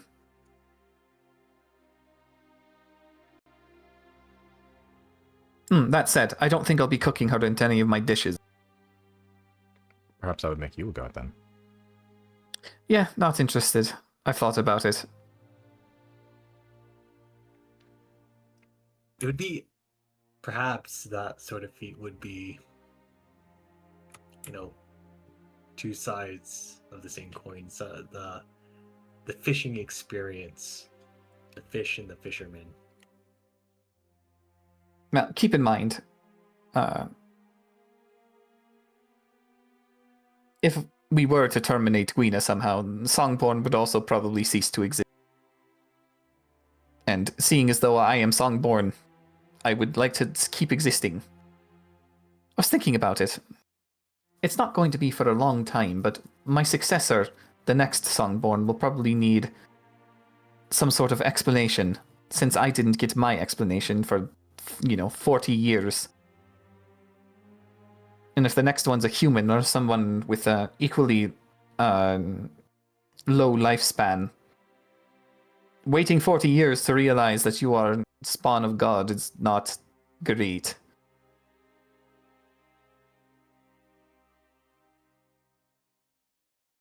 All that sounds very confusing, to be honest. I've had to come to terms with it over the last year.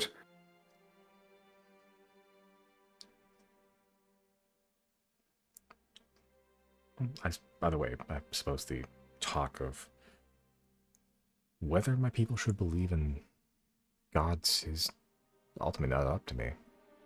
As you said, it's a collective will kind of thing. Though, if it does happen, I suppose I'll have to be educated on the subject. I believe we've already covered the basics. As for the specifics, well, you'd have to look into each god individually. I honestly would like that, but maybe with current world events, that may not be the most prudent course of action.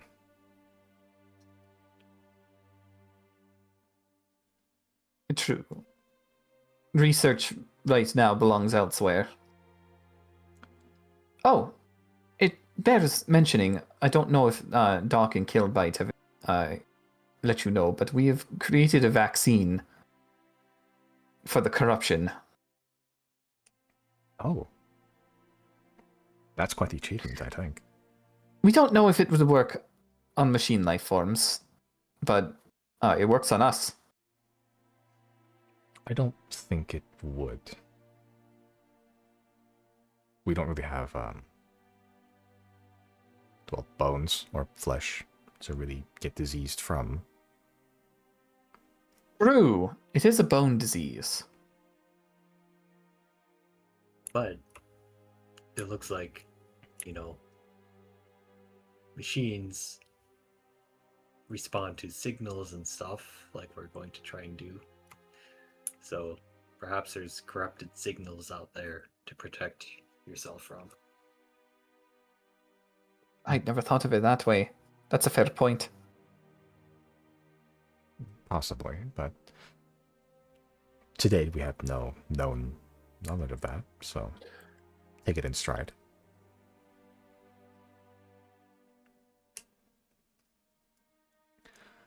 Seems you kept busy either way. It is good to hear. It's good you're all in one piece. I was, admit, concerned here and there. Yeah, our most recent adventure was cutting it really close. The undead are stronger than they seem.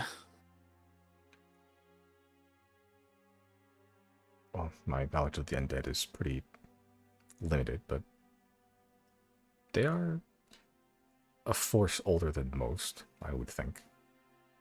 It makes sense to do so. Is Polaris technically undead? Yes.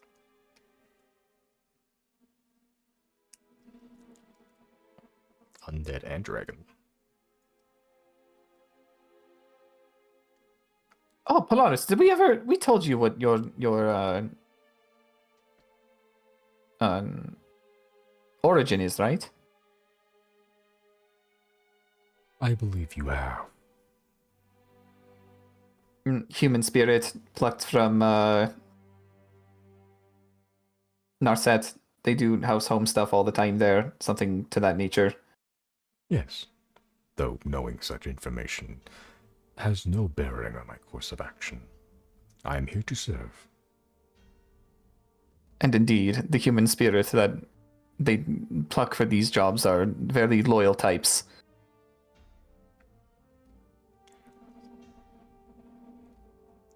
Then I give the credit to my nature, to my previous iterations.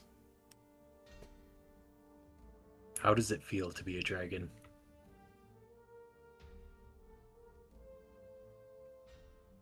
I do not rightfully know. It pleases me to be of convenience, flying to and fro.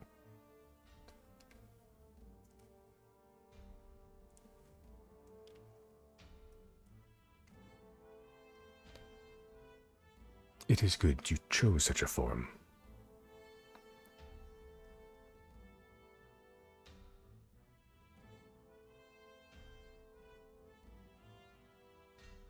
That certainly made saving the realm a lot easier. If we were hunkered down somewhere else, like Chris's base that he made, getting to and from anywhere really would have been much more difficult. We were fortunate to find a use case for the head on the house, or house on a head. And it works on a corpse of a dragon.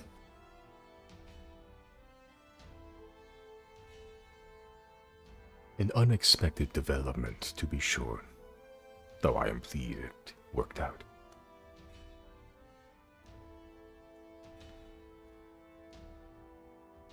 This whole time, operator is just kind of staring out the window blankly, just muttering something under its non-existent breath. I have passive perception. What's he muttering? He's. You guys are pretty high up in the air, but you can still see the. You can still see the. You can still see the ground, and every so often it will just lock onto something, and it will just very subtly whisper, "Boom, headshot." Just every so often, boom, headshot.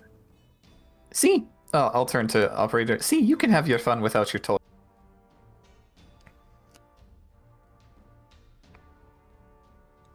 It looks towards you, and it locks eyes with you, Riley, and it's about to say, "Boom, headshot," but then it kind of turns its head away. Nay, I made an oath.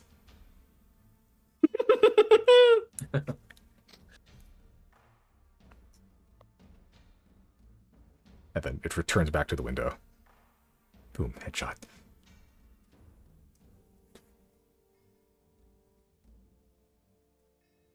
Do you see a bird? Wiring hobby. As operator looks up towards the sky, finds like some hawk that is very clearly clearing way for the fucking giant dragon, as just kind of follows the sidelines.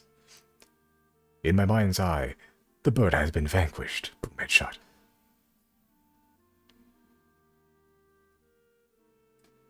If there are any harpies or dragons, let us know.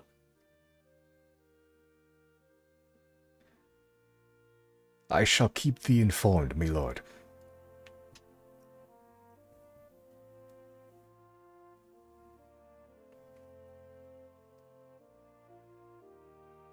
Jane's kind of just stands up. Well, I'm a little out of practice, but maybe I can make some dinner for you all. Oh yeah, you were learning how to cook for flesh people. Yes, I've had really no chance to practice, having no cooking utensils or stoves or fire or food of any kind. But I've been theory crafting. Like, you might have to make do with some fish and some tomatoes then. I think that's all we've got. Oh, I'm sure I can scrounge something up. I'll pass her 2 fish. Alright, chef. Show me your best. Very well. As she just exits the room and heads towards the kitchen, kind of leaving all of you in the dining room with one giant fucking robot in the window and the rest of your living, fleshy compatriots. Nyx kind of leans over to you, Zero. Is it weird that I kind of like her? No. I'm glad you like her. I think you really, really would have liked Jenna. I hope so. I guess that explains how that bust of your friend out of the living room died. Heroic. It's pretty cool. If she's half as cool as that, then I agree. Jenna was pretty cool.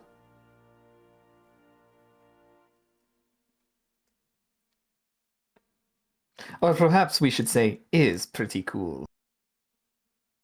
Now If that the she might rise up as a Receiver god. deify her. We may not see the last of her yet.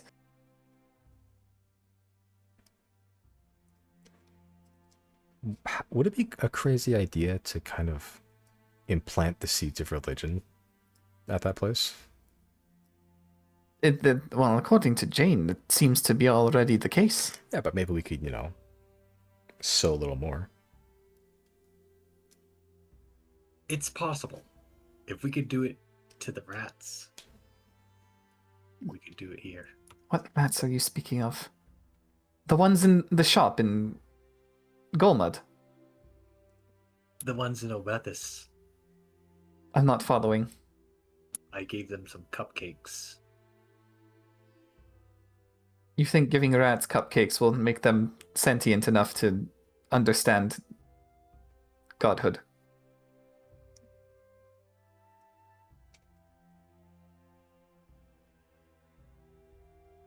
Maybe. I felt something from doing that. Okay, that's really weird.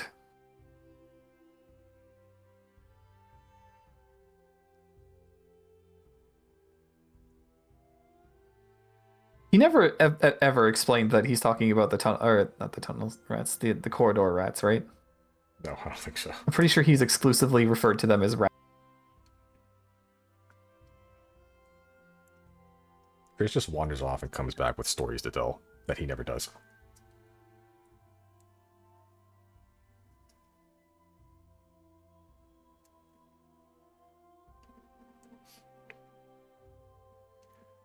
They put a little memorial in the Hall of Ten.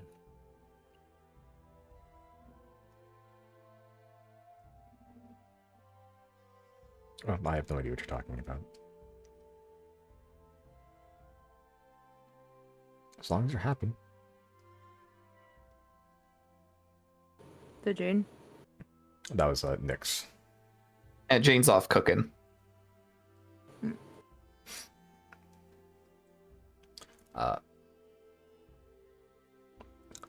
Nick's kind of like nudges your elbow, Zero. What about you? Have you ever thought about entering godhood, since it seems to be a cool hip thing to do these days?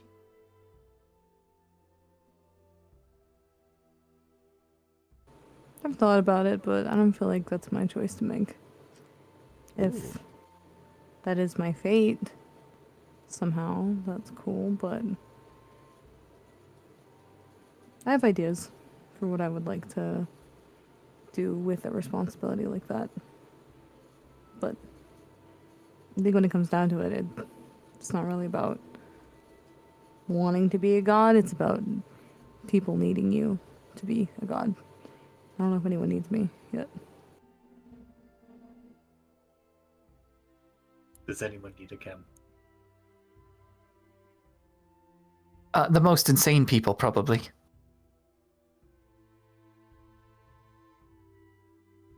Those who care not what happens to them.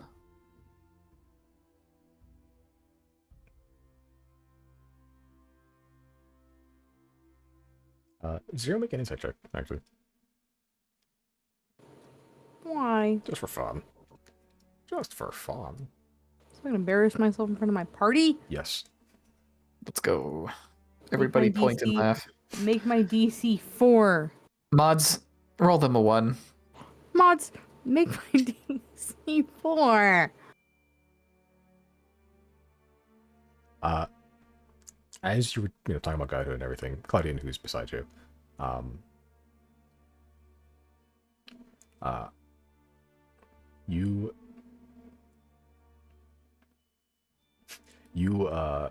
yeah, just like, as you say the words, I don't know if anyone needs me yet, you kind of just catch out of the corner of your eye Claudian just kind of like lean back in the chair, just kind of turn off the side and just kind of mutter something, but you don't quite catch what it is.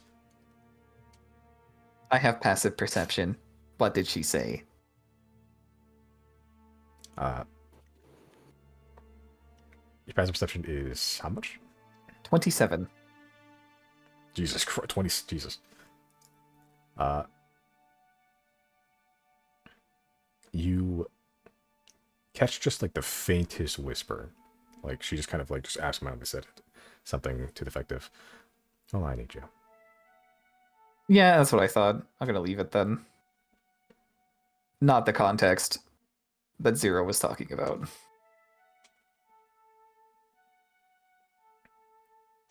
Eventually, after about 30, 45 minutes or so, Jane comes back with several plates with just 2 fish. There's not a whole lot she can do, but come back with like fresh vegetables you two guys didn't know you had. Just kept kind of eternally fresh in the pantry. Mostly fresh. And she comes back with essentially like a 3-course meal with like fish as the main ingredient. Comes back with like first like an appetizer of like kind of like sauteed vegetables, colorful, bright, like perfectly perfect in the symmetry and geometry of the plating.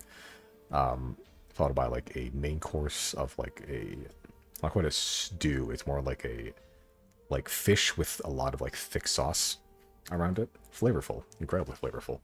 Not sure how she managed that, given the I mean, you have spices, but they're pretty standard. And finally, a dessert. Of just kind of like this, almost like this like pudding substance. It almost has like gelatin. You're pretty sure there's gelatin in it, but bouncy, springy, and sweet.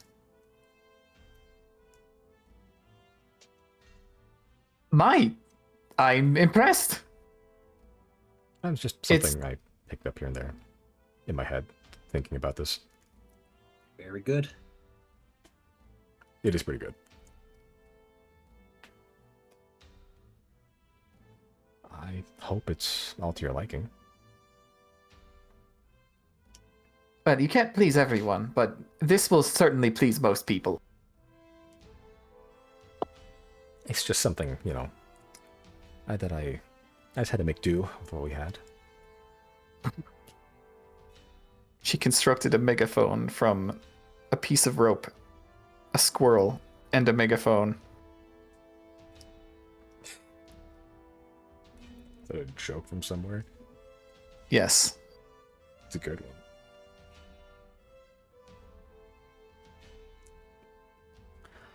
Well, either way, hopefully it's a good meal, and it might be... Well, I don't know if, once we get there, if you guys are planning on sticking around, I don't know if players should be around for too long either. It might be too visible to the ship. You can Pokeball him. Does that work? Maybe there's a cave I nearby. think so, right? You know what? In theory, it technically would. I don't think you've ever tried Why it. wouldn't it? There really isn't a whole lot of reasons why it wouldn't. He is a creature, technically. If Gyarados can fit in a Pokeball, why the fuck couldn't my dragon? You know what? True. Fair Wailord enough. can fit. If God can fit. True. If God can fit, it's crazy. Ever seen a biblically accurate angel? It's like, I'm gonna throw that into a ball.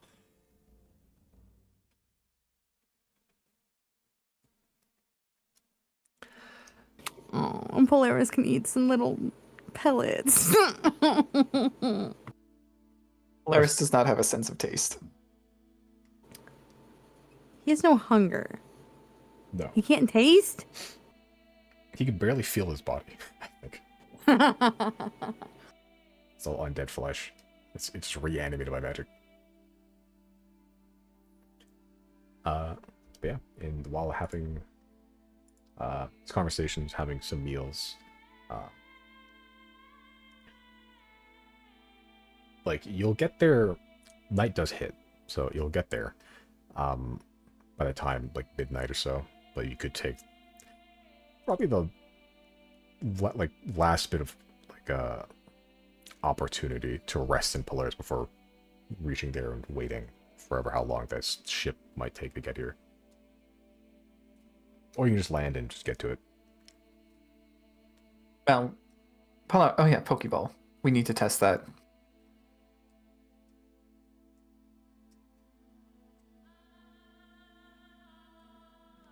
Okay.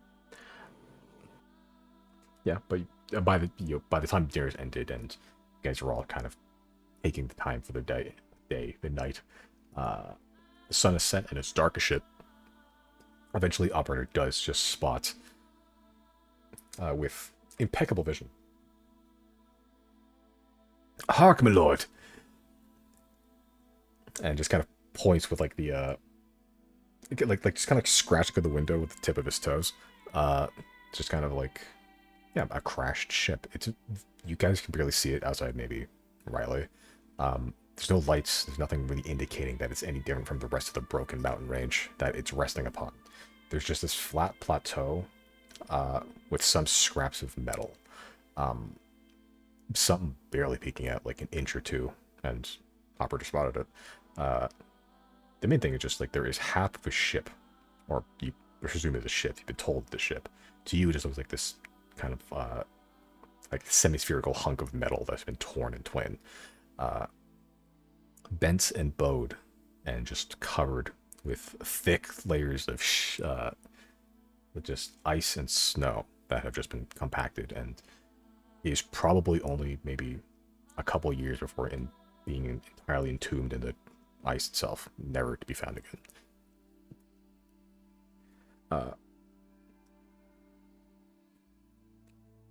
But eventually Polaris does just land on the flat plateau. And you can all disembark. You can test out the Pokemon theory. The Monster Pocket theory, if you'd like. The game theory. Yeah, or you can rest. Up to you. And try it in the morning. Or just get to it now. I'll leave that decision up to y'alls. Oh, we should test the Pokeball first, yes. The Monster Pocket. Yeah. Test it. Throw Polaris in, see what happens. Everybody get out. Yeah, then everyone Wait. hurriedly fucking... Yeah, what happens if you put Polaris in the Pokeball while Lily! everyone is inside? Oh yeah, Lily. Oh shit, we... Lily couldn't stay in. We have more than one Pokeball. True. Yeah, Lily can get in the Pokeball. What happens to the blood slugs? Simon, you've created a problem. The blood slugs in Lily in Polaris. They have a symbiotic relationship, so they're allowed to stay. They're one. Simon, don't make us get a fucking Pokeball for the blood slugs. You can try it. I would like to use one Pokeball to tap on Lily. Yeah. See if she'll go in. I'm gonna tell Lily very sweetly, get in here. It's real fun in there. And you can come right out when I say so. Yeah, as you kind of tap Lily.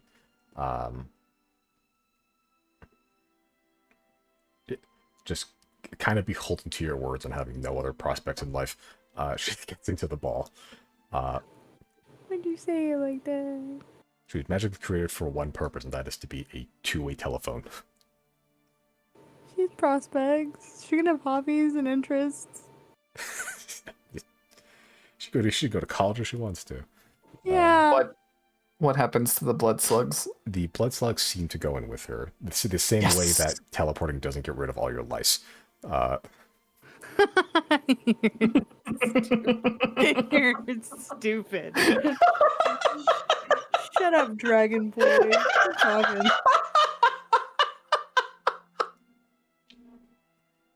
Doesn't get rid of all of them, he said. No, every time you teleport, every time you get sucked into something, you're still just as itchy as you were before. So it's God damn same it. prospect. No, Lily has bugs. No. Why did you know? It's fine, the blood slugs are the best lice. What do they do again? I believe they heal you, like, a lot. If you eat them or crush them.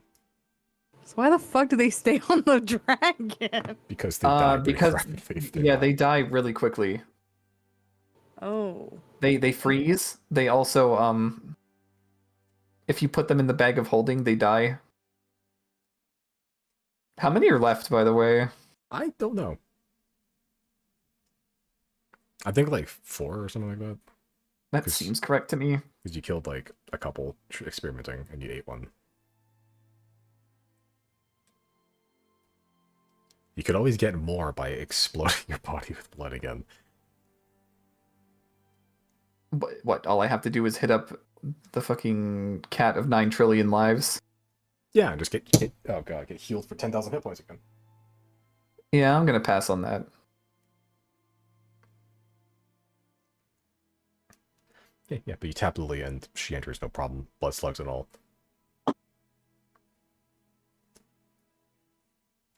Can't see in there, but she's probably munching on the pellets right now.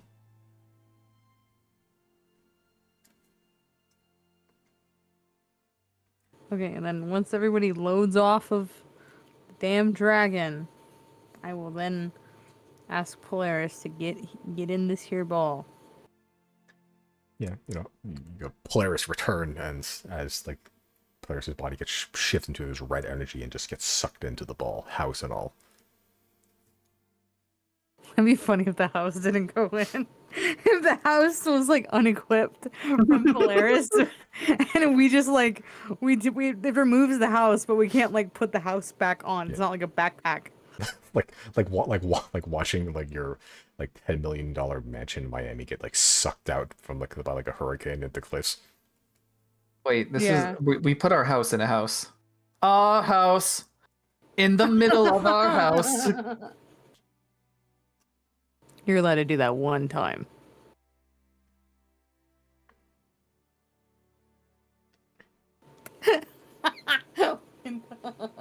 Wait. I didn't like the silence that followed. I'm sorry. I take it back. In the middle of our house. Immediately abused. Yeah,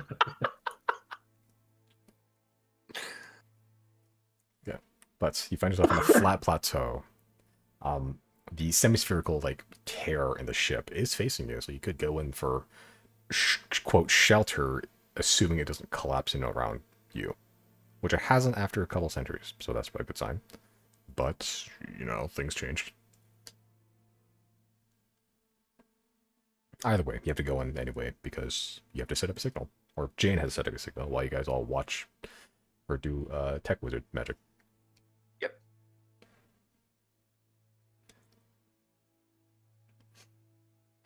Operator kind of stays outside and just goes, "Be safe, my lords. I shall keep an eye out for ne'er-do-wells and scoundrels." Right on. How's the vision anyway? The damage, does that contribute?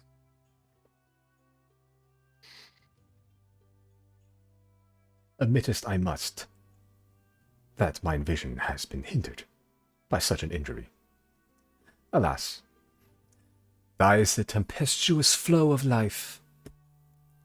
I cannot control the wave,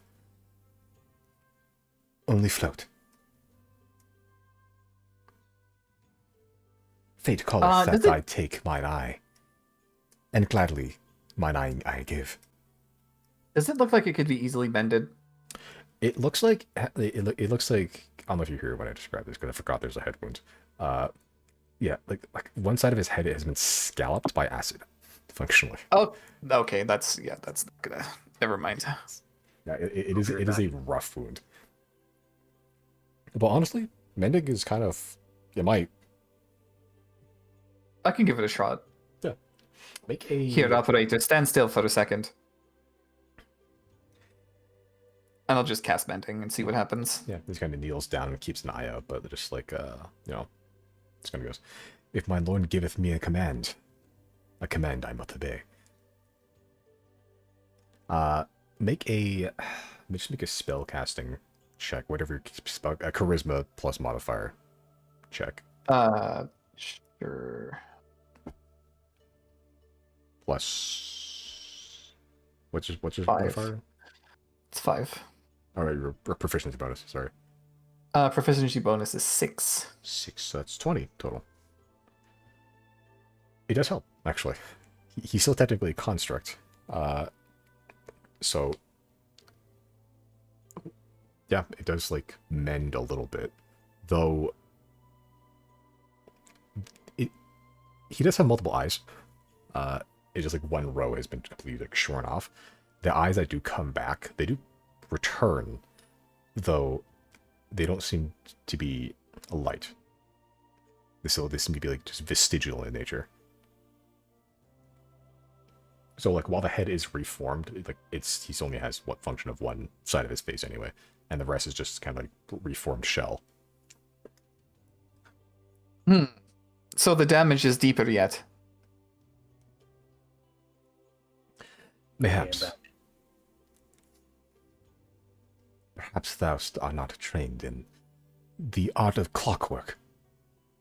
I most certainly am not. A guild you must pay a visit. Enhance the library of knowledge. Or we could just call up Mondo and he can fix you. Knight Mondo. A name that will be surely sung through the ages. The great gearsmith of legend. I think he would prefer his name to not be spoken.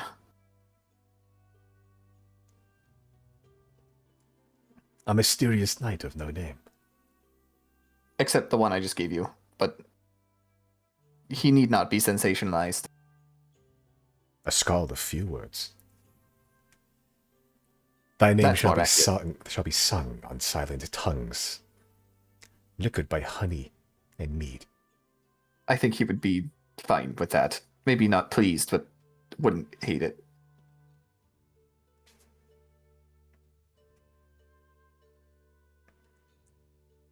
Perchance after this trivial quest, we make haste towards Night Mondo. I'll turn to the group. We got time for that right now? You can't just say perchance.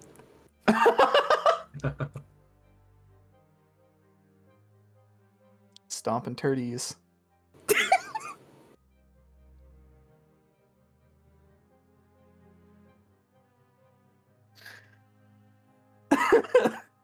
So we're going to hell. We were just in hell, dude. We got out of hell. No, you went to the Shadowfell, not the same. That's like hell adjacent. That's like the pit stop to Nevada. You know, it's not quite hell yet. Nevada? Las Vegas. Hell. That place is hell? To me, it would be. Yeah. It's a desert. True. Desert full of socialites and gambling. True. What are you, a fucking Puritan? Shut the fuck up. Gambling. Dragon boy, shut up.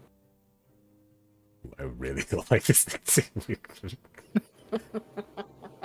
This is, and unfortunately, it's gonna stick. That's the You can issue. move to Dungeon Boy if you prefer that. No, Dragon Boy is it now. It's there. It exists. It's out in the world. Nothing else feels right now that it's now that can's been opened. You know, if you're gonna call me a slur, I prefer this one actually. Yeah. Can I curate my slurs? Can you go choose from a list that I give you?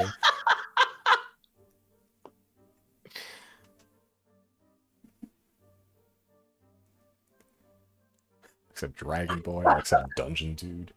You know? Dungeon Dude? I like Dungeon Dude. What's up, my Dungeon Dude? Are you ready to roll some fucking dice, man? It's gonna be tubular. Dice Man could also be another one. No, but we're all Dice Man, unfortunately. That's true. Yeah. By this time, Jane just kind of went in by herself, just kind of set up her wizardry. You feel nothing. Really, you don't feel anything different. Nothing's changed. No sound gets emitted. But almost instantly, the operator kind of turns. Thus, the trumpet of the heavens. Well, it's nice that you get to have some pleasant experience out of this. Our ears aren't picking up what Jane's doing.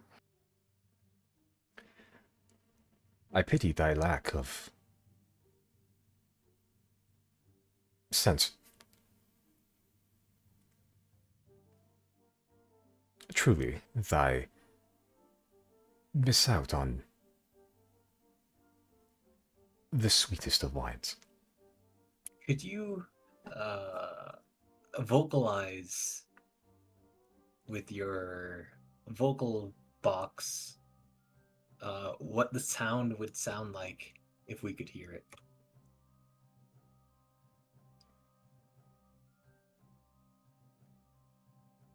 If thy commandest I shall be commanded.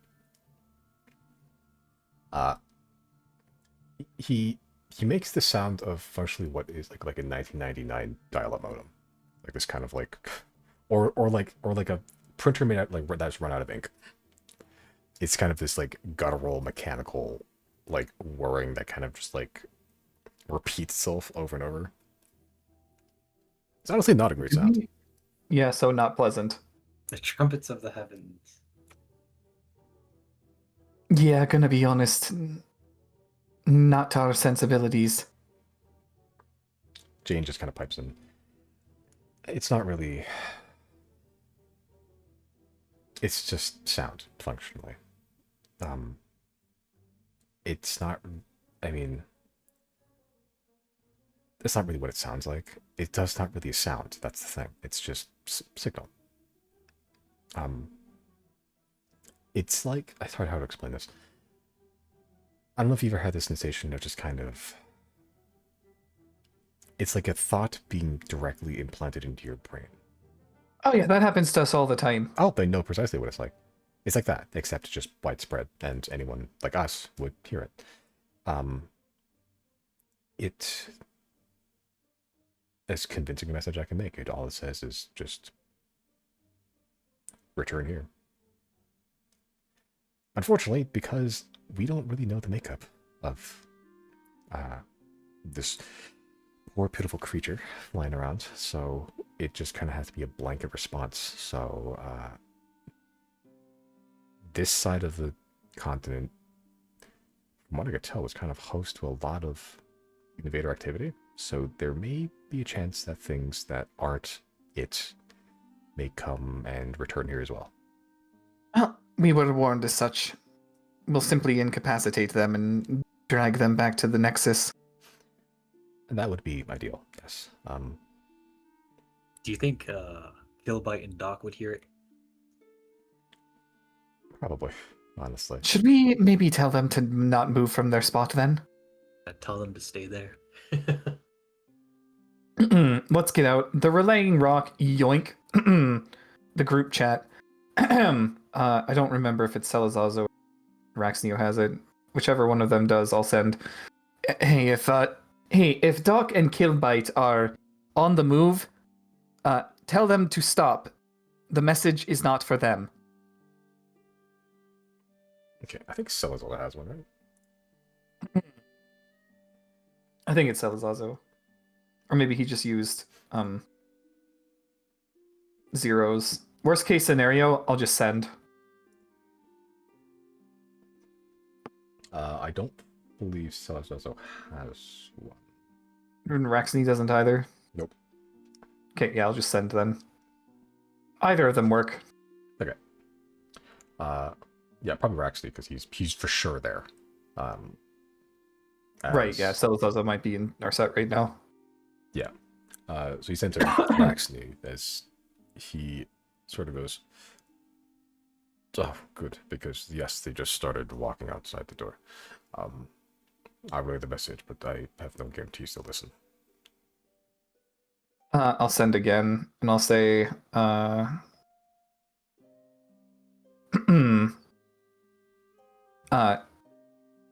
tell them Jane is trying to recruit a lost comrade.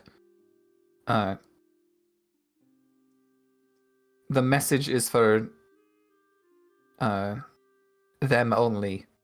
Send.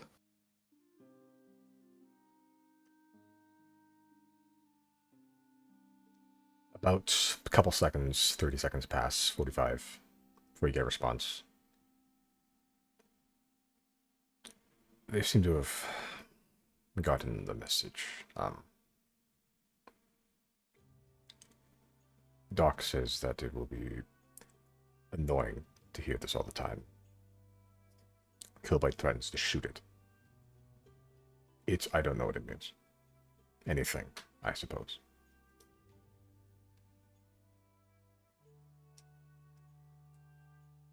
Well, good we got that out of the way, and we already know George is gonna get on. Okay, that's everything squared off. Bases covered.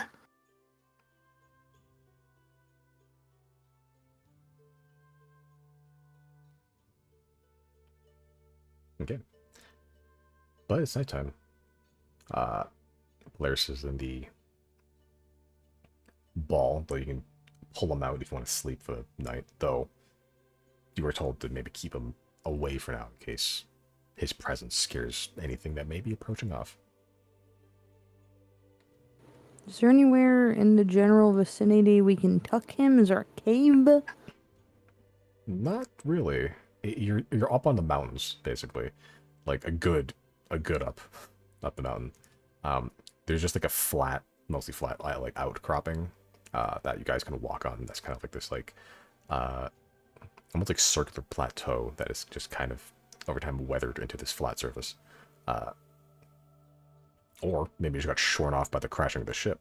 Hard to say. Either way, it is the only thing you could stick Polaris into is probably the ship itself.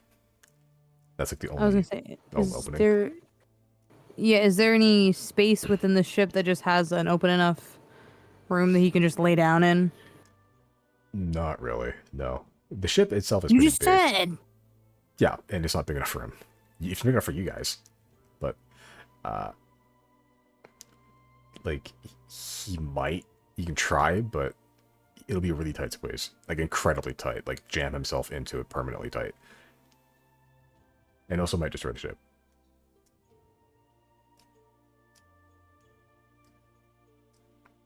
I guess we're resting in the fucking cracked open ship. It's fucked up. Oh wait, Chris, roll out that magnificent mansion. We have been snoozing. Nyx has never even been in the magnificent mansion.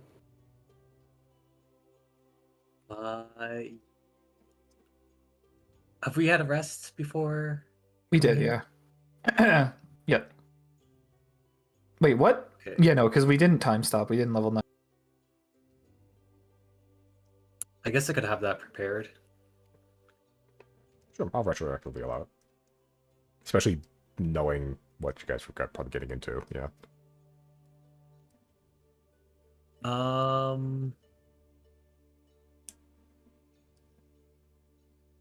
Okay, I'll cast Magnificent Mansion. Okay. And you summon a shimmering door. And for the first time in actually a long time, you guys haven't really had to use this in a while. Enter the abode of magnificence, a magnificent mansion complete with, like 100 spectral merrics who are still merric because Chris is too stubborn to change them. Like any amenity you can think of, including the dining room. Yeah, and no shortage of foods, herbs, wine, foot massages, baths. These merrics could get the lice off you. But teleportation could not. Teleportation's actually a cooking spell. Teleportation? Yeah. It's like, I'm going to divide these 9 ounces of meat into 3 separate things instantly. Teleportation. Don't give Chris any ideas. He will make it happen. That's honestly not a bad idea for a cantrip, actually. Teleportation. Yeah, a very convenient thing to teleport things into even organized stacks. But yeah, infinite rooms, if I recall. Not infinite, mostly infinite. However Chris wants to design it is the upper limit to this, the Magnificent Mansions. But yeah, as you all bed down for the night, ready for... Did we even Just get an waiting. estimate of time from Jaden yet? No, this is equivalent of throwing bait out into the woods and just judging like how long until a bear comes by. Like it's really just a guessing game. It could be hours, it could be days. Could also be 10 minutes. That vessel is very fast. Yeah, it just depends on how far away the vessel was, or even chooses to respond. Riley will be in and out of the mansion very frequently then. Yeah, operator's also out there too. That this would be his job, is to look out for stuff. He can't shoot things no more because he was abusing that ability. Probably for the best. But make a perception check.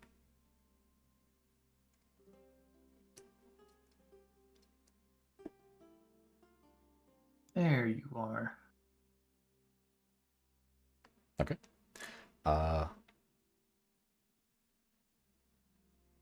Sure.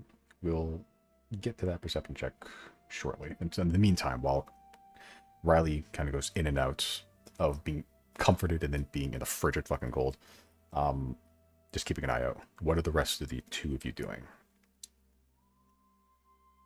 I will get pampered. Sure. What does getting pampered look like, Chris? I am sitting in the bubble bath with a spectral Merrick massaging my feet, and another one giving me grapes. Sure. I bet Chris doesn't even like grapes, bro. I bet he doesn't even like grapes. He just He does doesn't. it as a he social just standing does thing. it. Yeah. I can't handle his grapes. Like someone that hates eating caviar eats so much caviar. Just because it's He feels expensive. fancy. Yeah. But there's just a bunch of chewed up grapes next to the tub. He spits them all out. He doesn't even like them. He just likes being fed grapes by Merrick. Yeah, I can't You're imagine something fucked up. more rich, to be honest. You don't even eat your food. You don't even like the taste of it. You're just doing it for the status symbol. Chris is fucked up, man. Chris is fucked up. And this is why he's achieving godhood. Only gods can be fucked. Only someone fucked up can become can get the necessary fucked up things to do a god. But yeah, as you're in a bubble bath, warm, sudsy, getting your like nails and shit filed and everything. The lice fleeing your body from tiny little Americs with anchors chasing them away. Grapes that you're chewing and spitting out, not even swallowing it, no nutrients. And like while Merrick is just like, giving you like foot massages, painful given how fucking strong he is, and he's just like, is the pressure good for you, sir? Immaculate. Wondrous. Words that Merrick will never say in his life. You're not sure he knows those words. As Chris is living the life of luxury. Zero, what are you doing?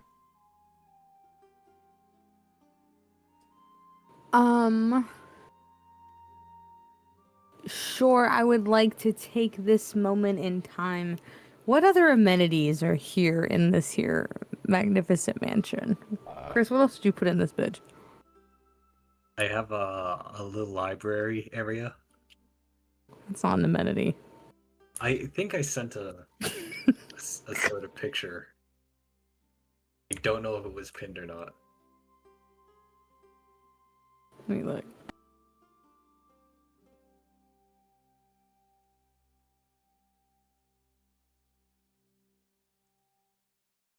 No, it's not pinned. I used to have access to it on my old computer, but I don't have it anymore. Oh.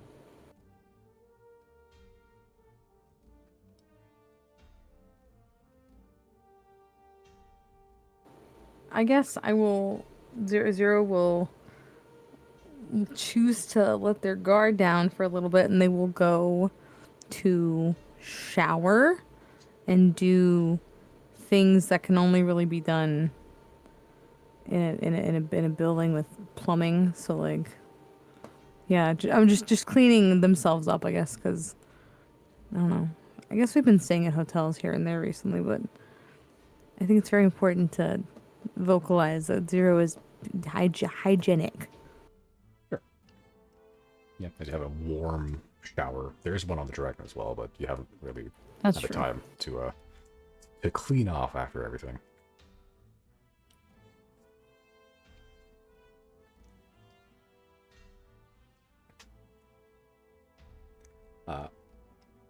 Make a perception check. Why would you have me do that?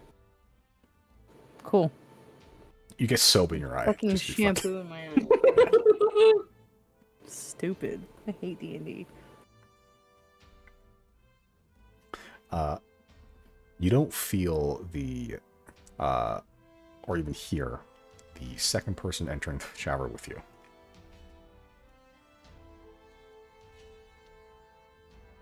Oh, Oh.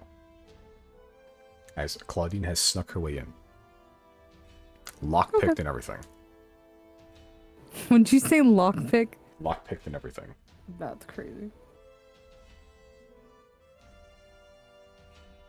I'll allow it. As you shower together, however that may look for you.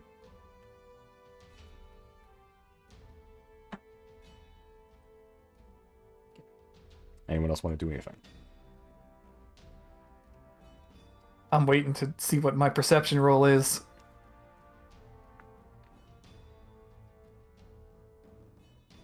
Okay.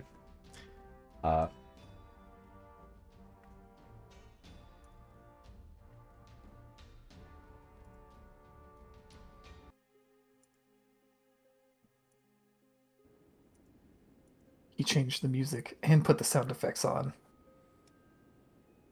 As you're kind of sitting out there, haven't really had any time to enjoy much of the amenities. Is just trying to suss out the situation as best you can.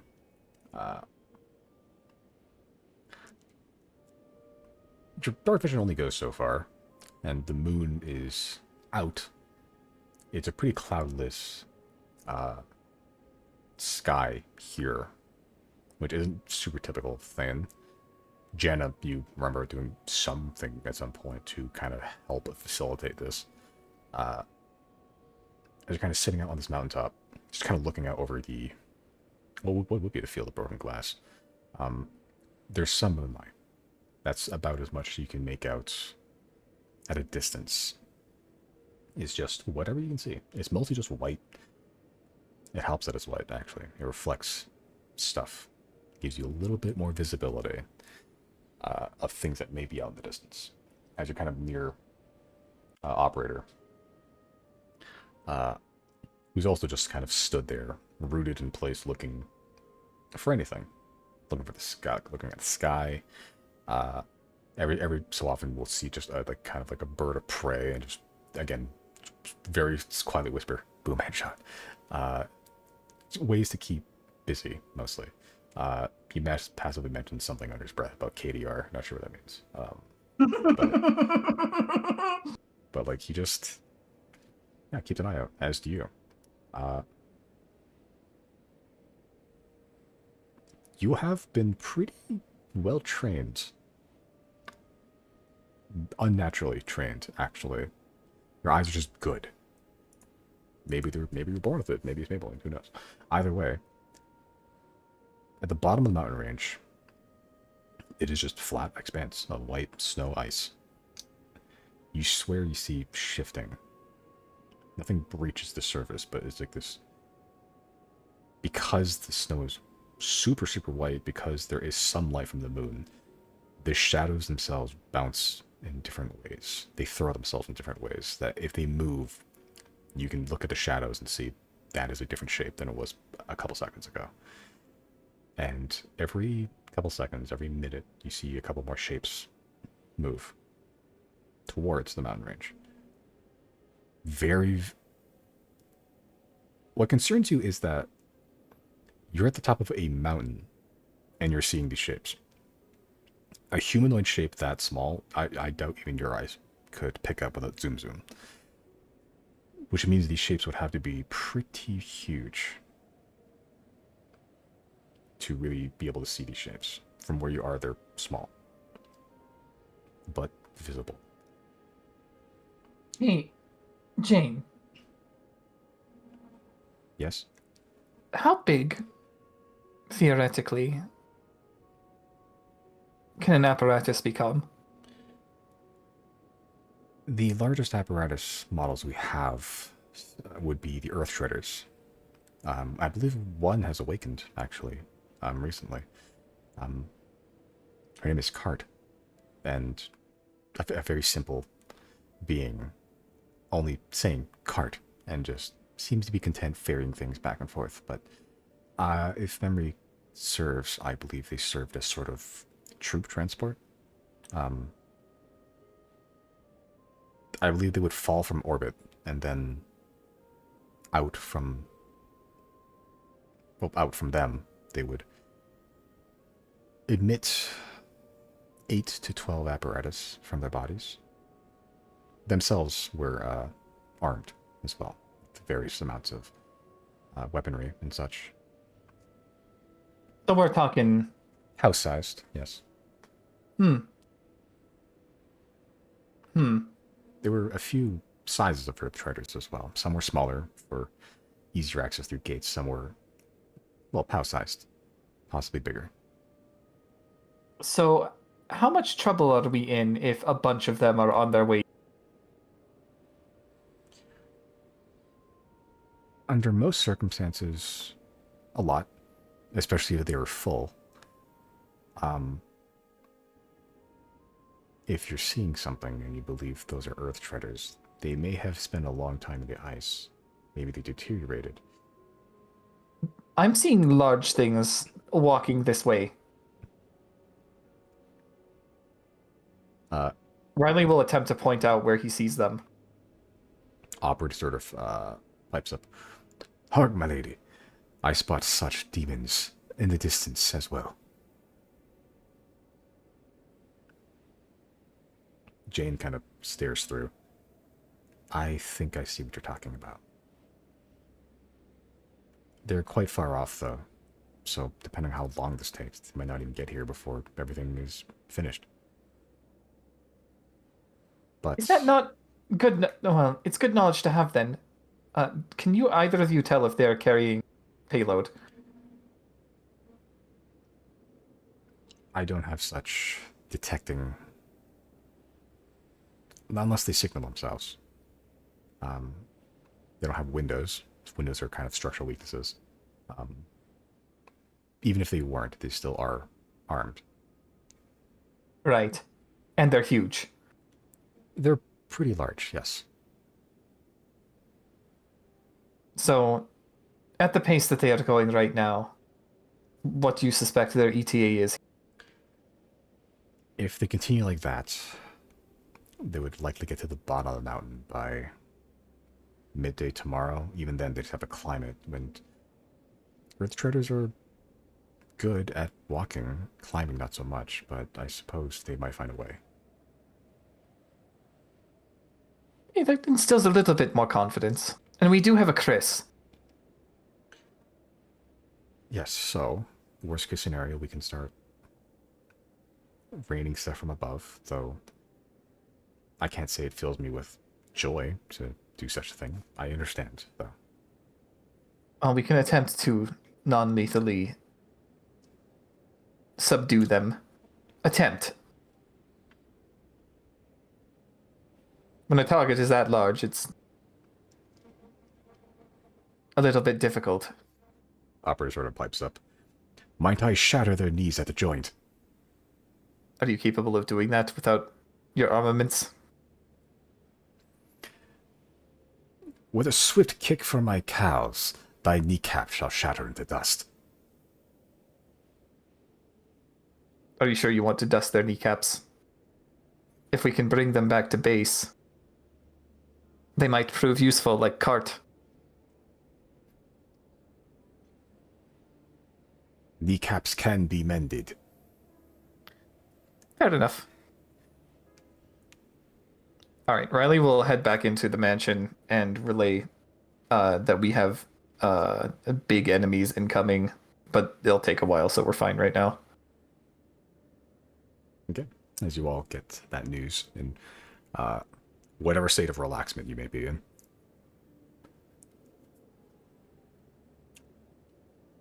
So, at least for the night, you can rest easy. And Riley will do so. Yeah. He'll also hop in the shower and be like, all right, well, earned. Yeah, and the shower's warm as fuck. The spectral mercs are just kind of standing there watching you. Some of them have grapes. Not sure why there's always grapes on hand. Some are just waiting for towels and everything. Some offer to shampoo your body, which I'm assuming you refuse, unless you prove me wrong. He refuses. Yeah.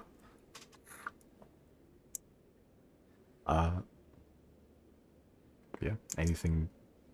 Any final things you'd like to do for the night? Anyone? I would like to try something. Sure. I don't know if this will be fruitful. And I've already discussed previously with Simon, I was like, Man, to shoot my shot and strike out in front of the boys is humiliating and degrading and embarrassing.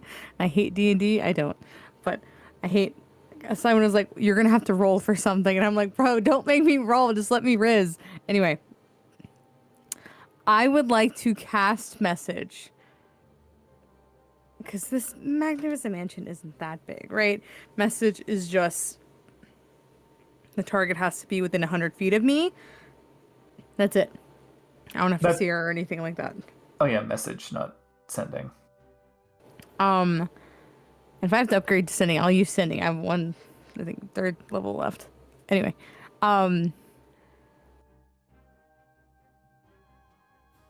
I'm going, while I'm in the shower with Claudine, I would like to cast message and very tastefully, respectfully invite Nyx to the shower. Okay. How do you word it?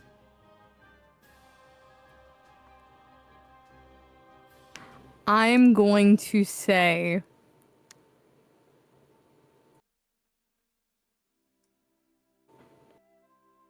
There's room for a 3rd in the shower if you'd like to join us. That's all I'm going to say. Okay. Make a persuasion check. I kill Oh yeah, myself right now. don't fucking warn Claudine about this Oh, either. Does Claudine need persuasion too? Who knows? Is Claudine monogamous?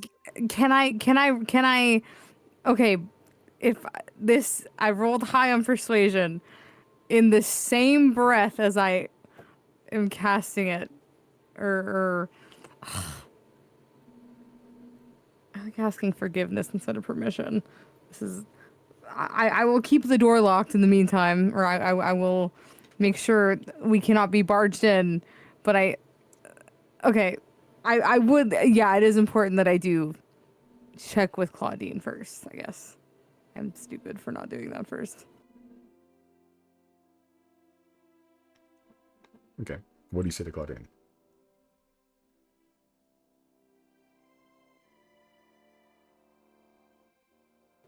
I fucked this up. I Yeah, you got did. too. I know. I got too nervous because the session. I know the session's about to end, and I was like telling Simon. I was like, "No, before the session ends, I have to try. I have to shoot my shot." And I shot my shot without checking with my actual girlfriend first. That's crazy.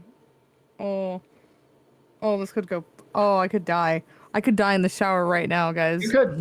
You guys are gonna find me. Especially after Claudine was like, "Yeah, I need you." You guys are gonna find me bleeding out in the shower. Yeah. Okay. You can try This to is you hubris. can try to teleport out, but you can't fast travel when there's enemies nearby. Deserved. This is gonna be one of those, those lavish mansions, but it's like a horror movie now. Riley, on the way to your room, you just see a blood trail from underneath the bathroom door, like leaking out. Murder mystery. What happened here?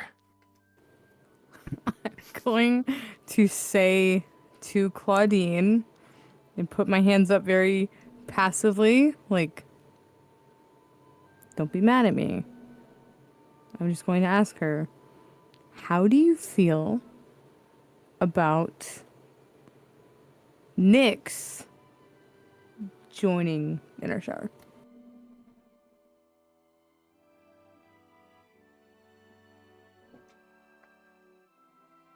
She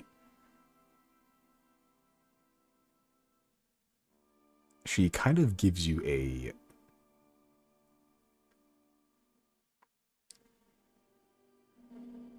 look, I suppose. It's kind of like one of like shock, I suppose, and surprise, mostly, as she kind of like pulls away from you a little bit. There is a long, palpable, uncomfortable, like 10-second pause as she just kind of sighs a little bit and just begins walking towards the door. And just as your heart kind of sinks a little bit, she kind of stops at the door, goes to the doorknob and unlocks it, and then returns to the shower.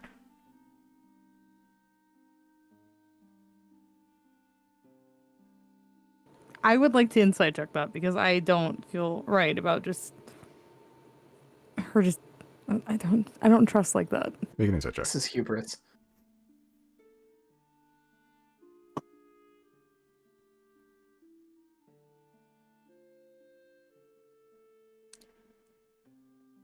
It's you've been with her some time.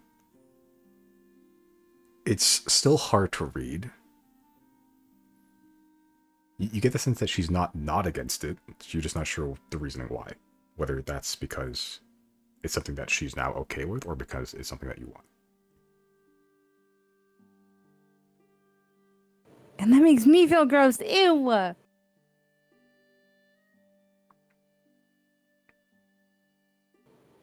I'm going to go and I'm going to step closer to her and just look her in the eyes and be like, "Are you sure? Don't do this for me. I'm just curious."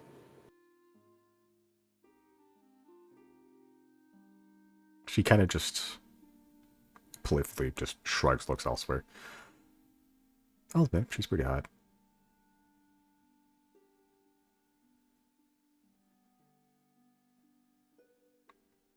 I'd be lying if I wasn't curious.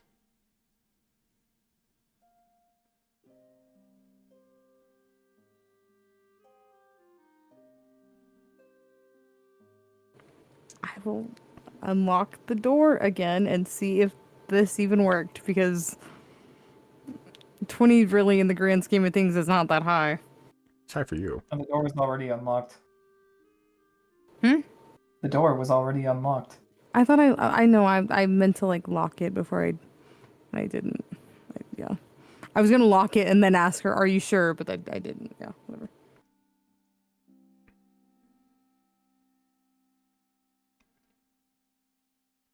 Chat.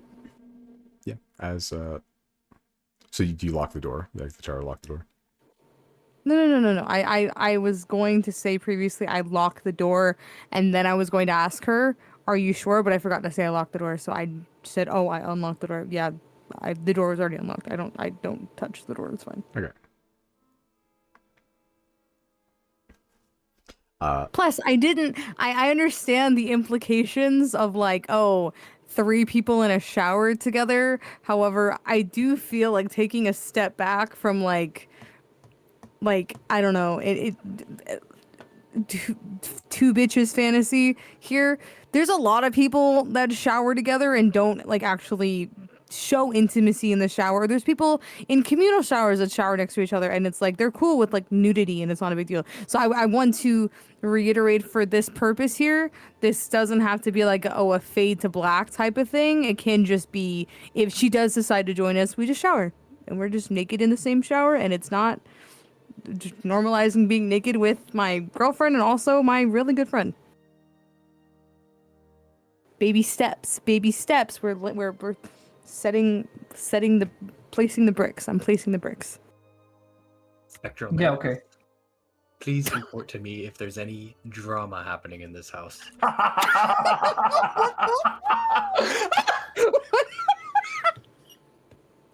There are more people here than usual.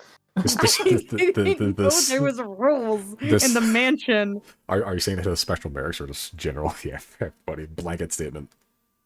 Yeah, to the spectral Merricks. The 3 spectral mercs pull up like pull balaclavas over their head. Understood. I think the march at the Chris said, "I don't want any hanky panky in my house." That's crazy.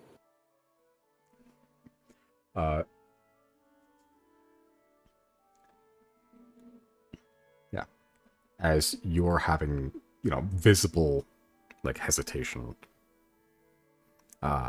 Claudine sort of just grabs you by both sides of your face and with a, as warm a shower it is, her smile is warmer and she just goes, "Really, it's fine.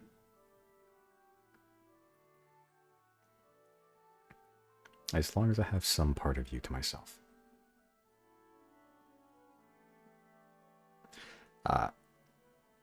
It's not long after that, the door begins to open. One creak, and however you imagine this going, it goes precisely that way. It is respectful, and there is no super funny business. It's very like it's a stepping stone in the beginning of a direction. It's not anything like seriously R-rated or anything dramatic fade to black like that. It's just three hot people taking a shower together, and that's okay.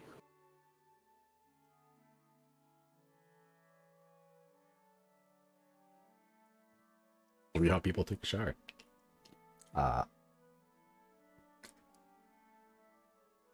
It's about an hour passes or so before the spectrometrics return to you, Chris. There was no drama within the household. They removed the balaclavas. Disappointing. Can I insight check Spectral Merrick? Disappointing. Make an insight check.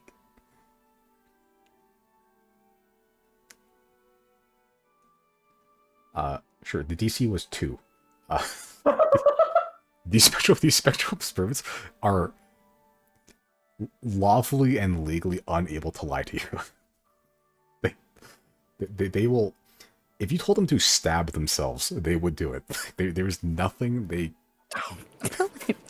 there was nothing they would not do for you.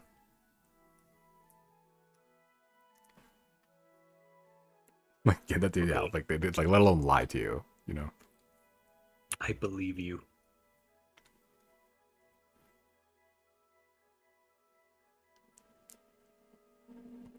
Yeah, but eventually you all bed down for the night.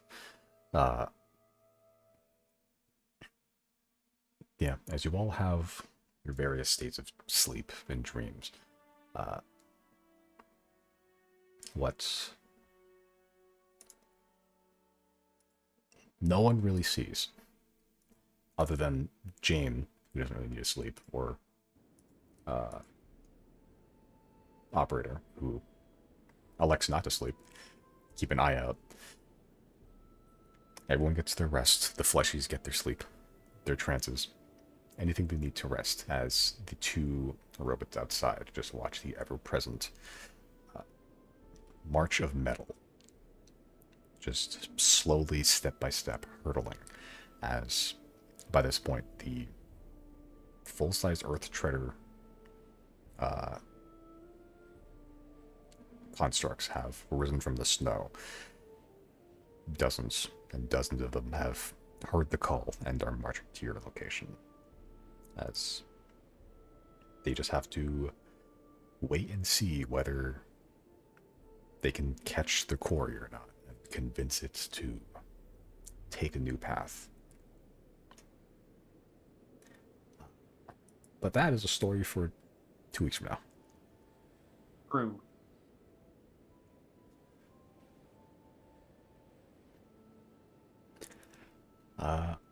Yeah. No XP because you guys are fucking OP. But, yeah.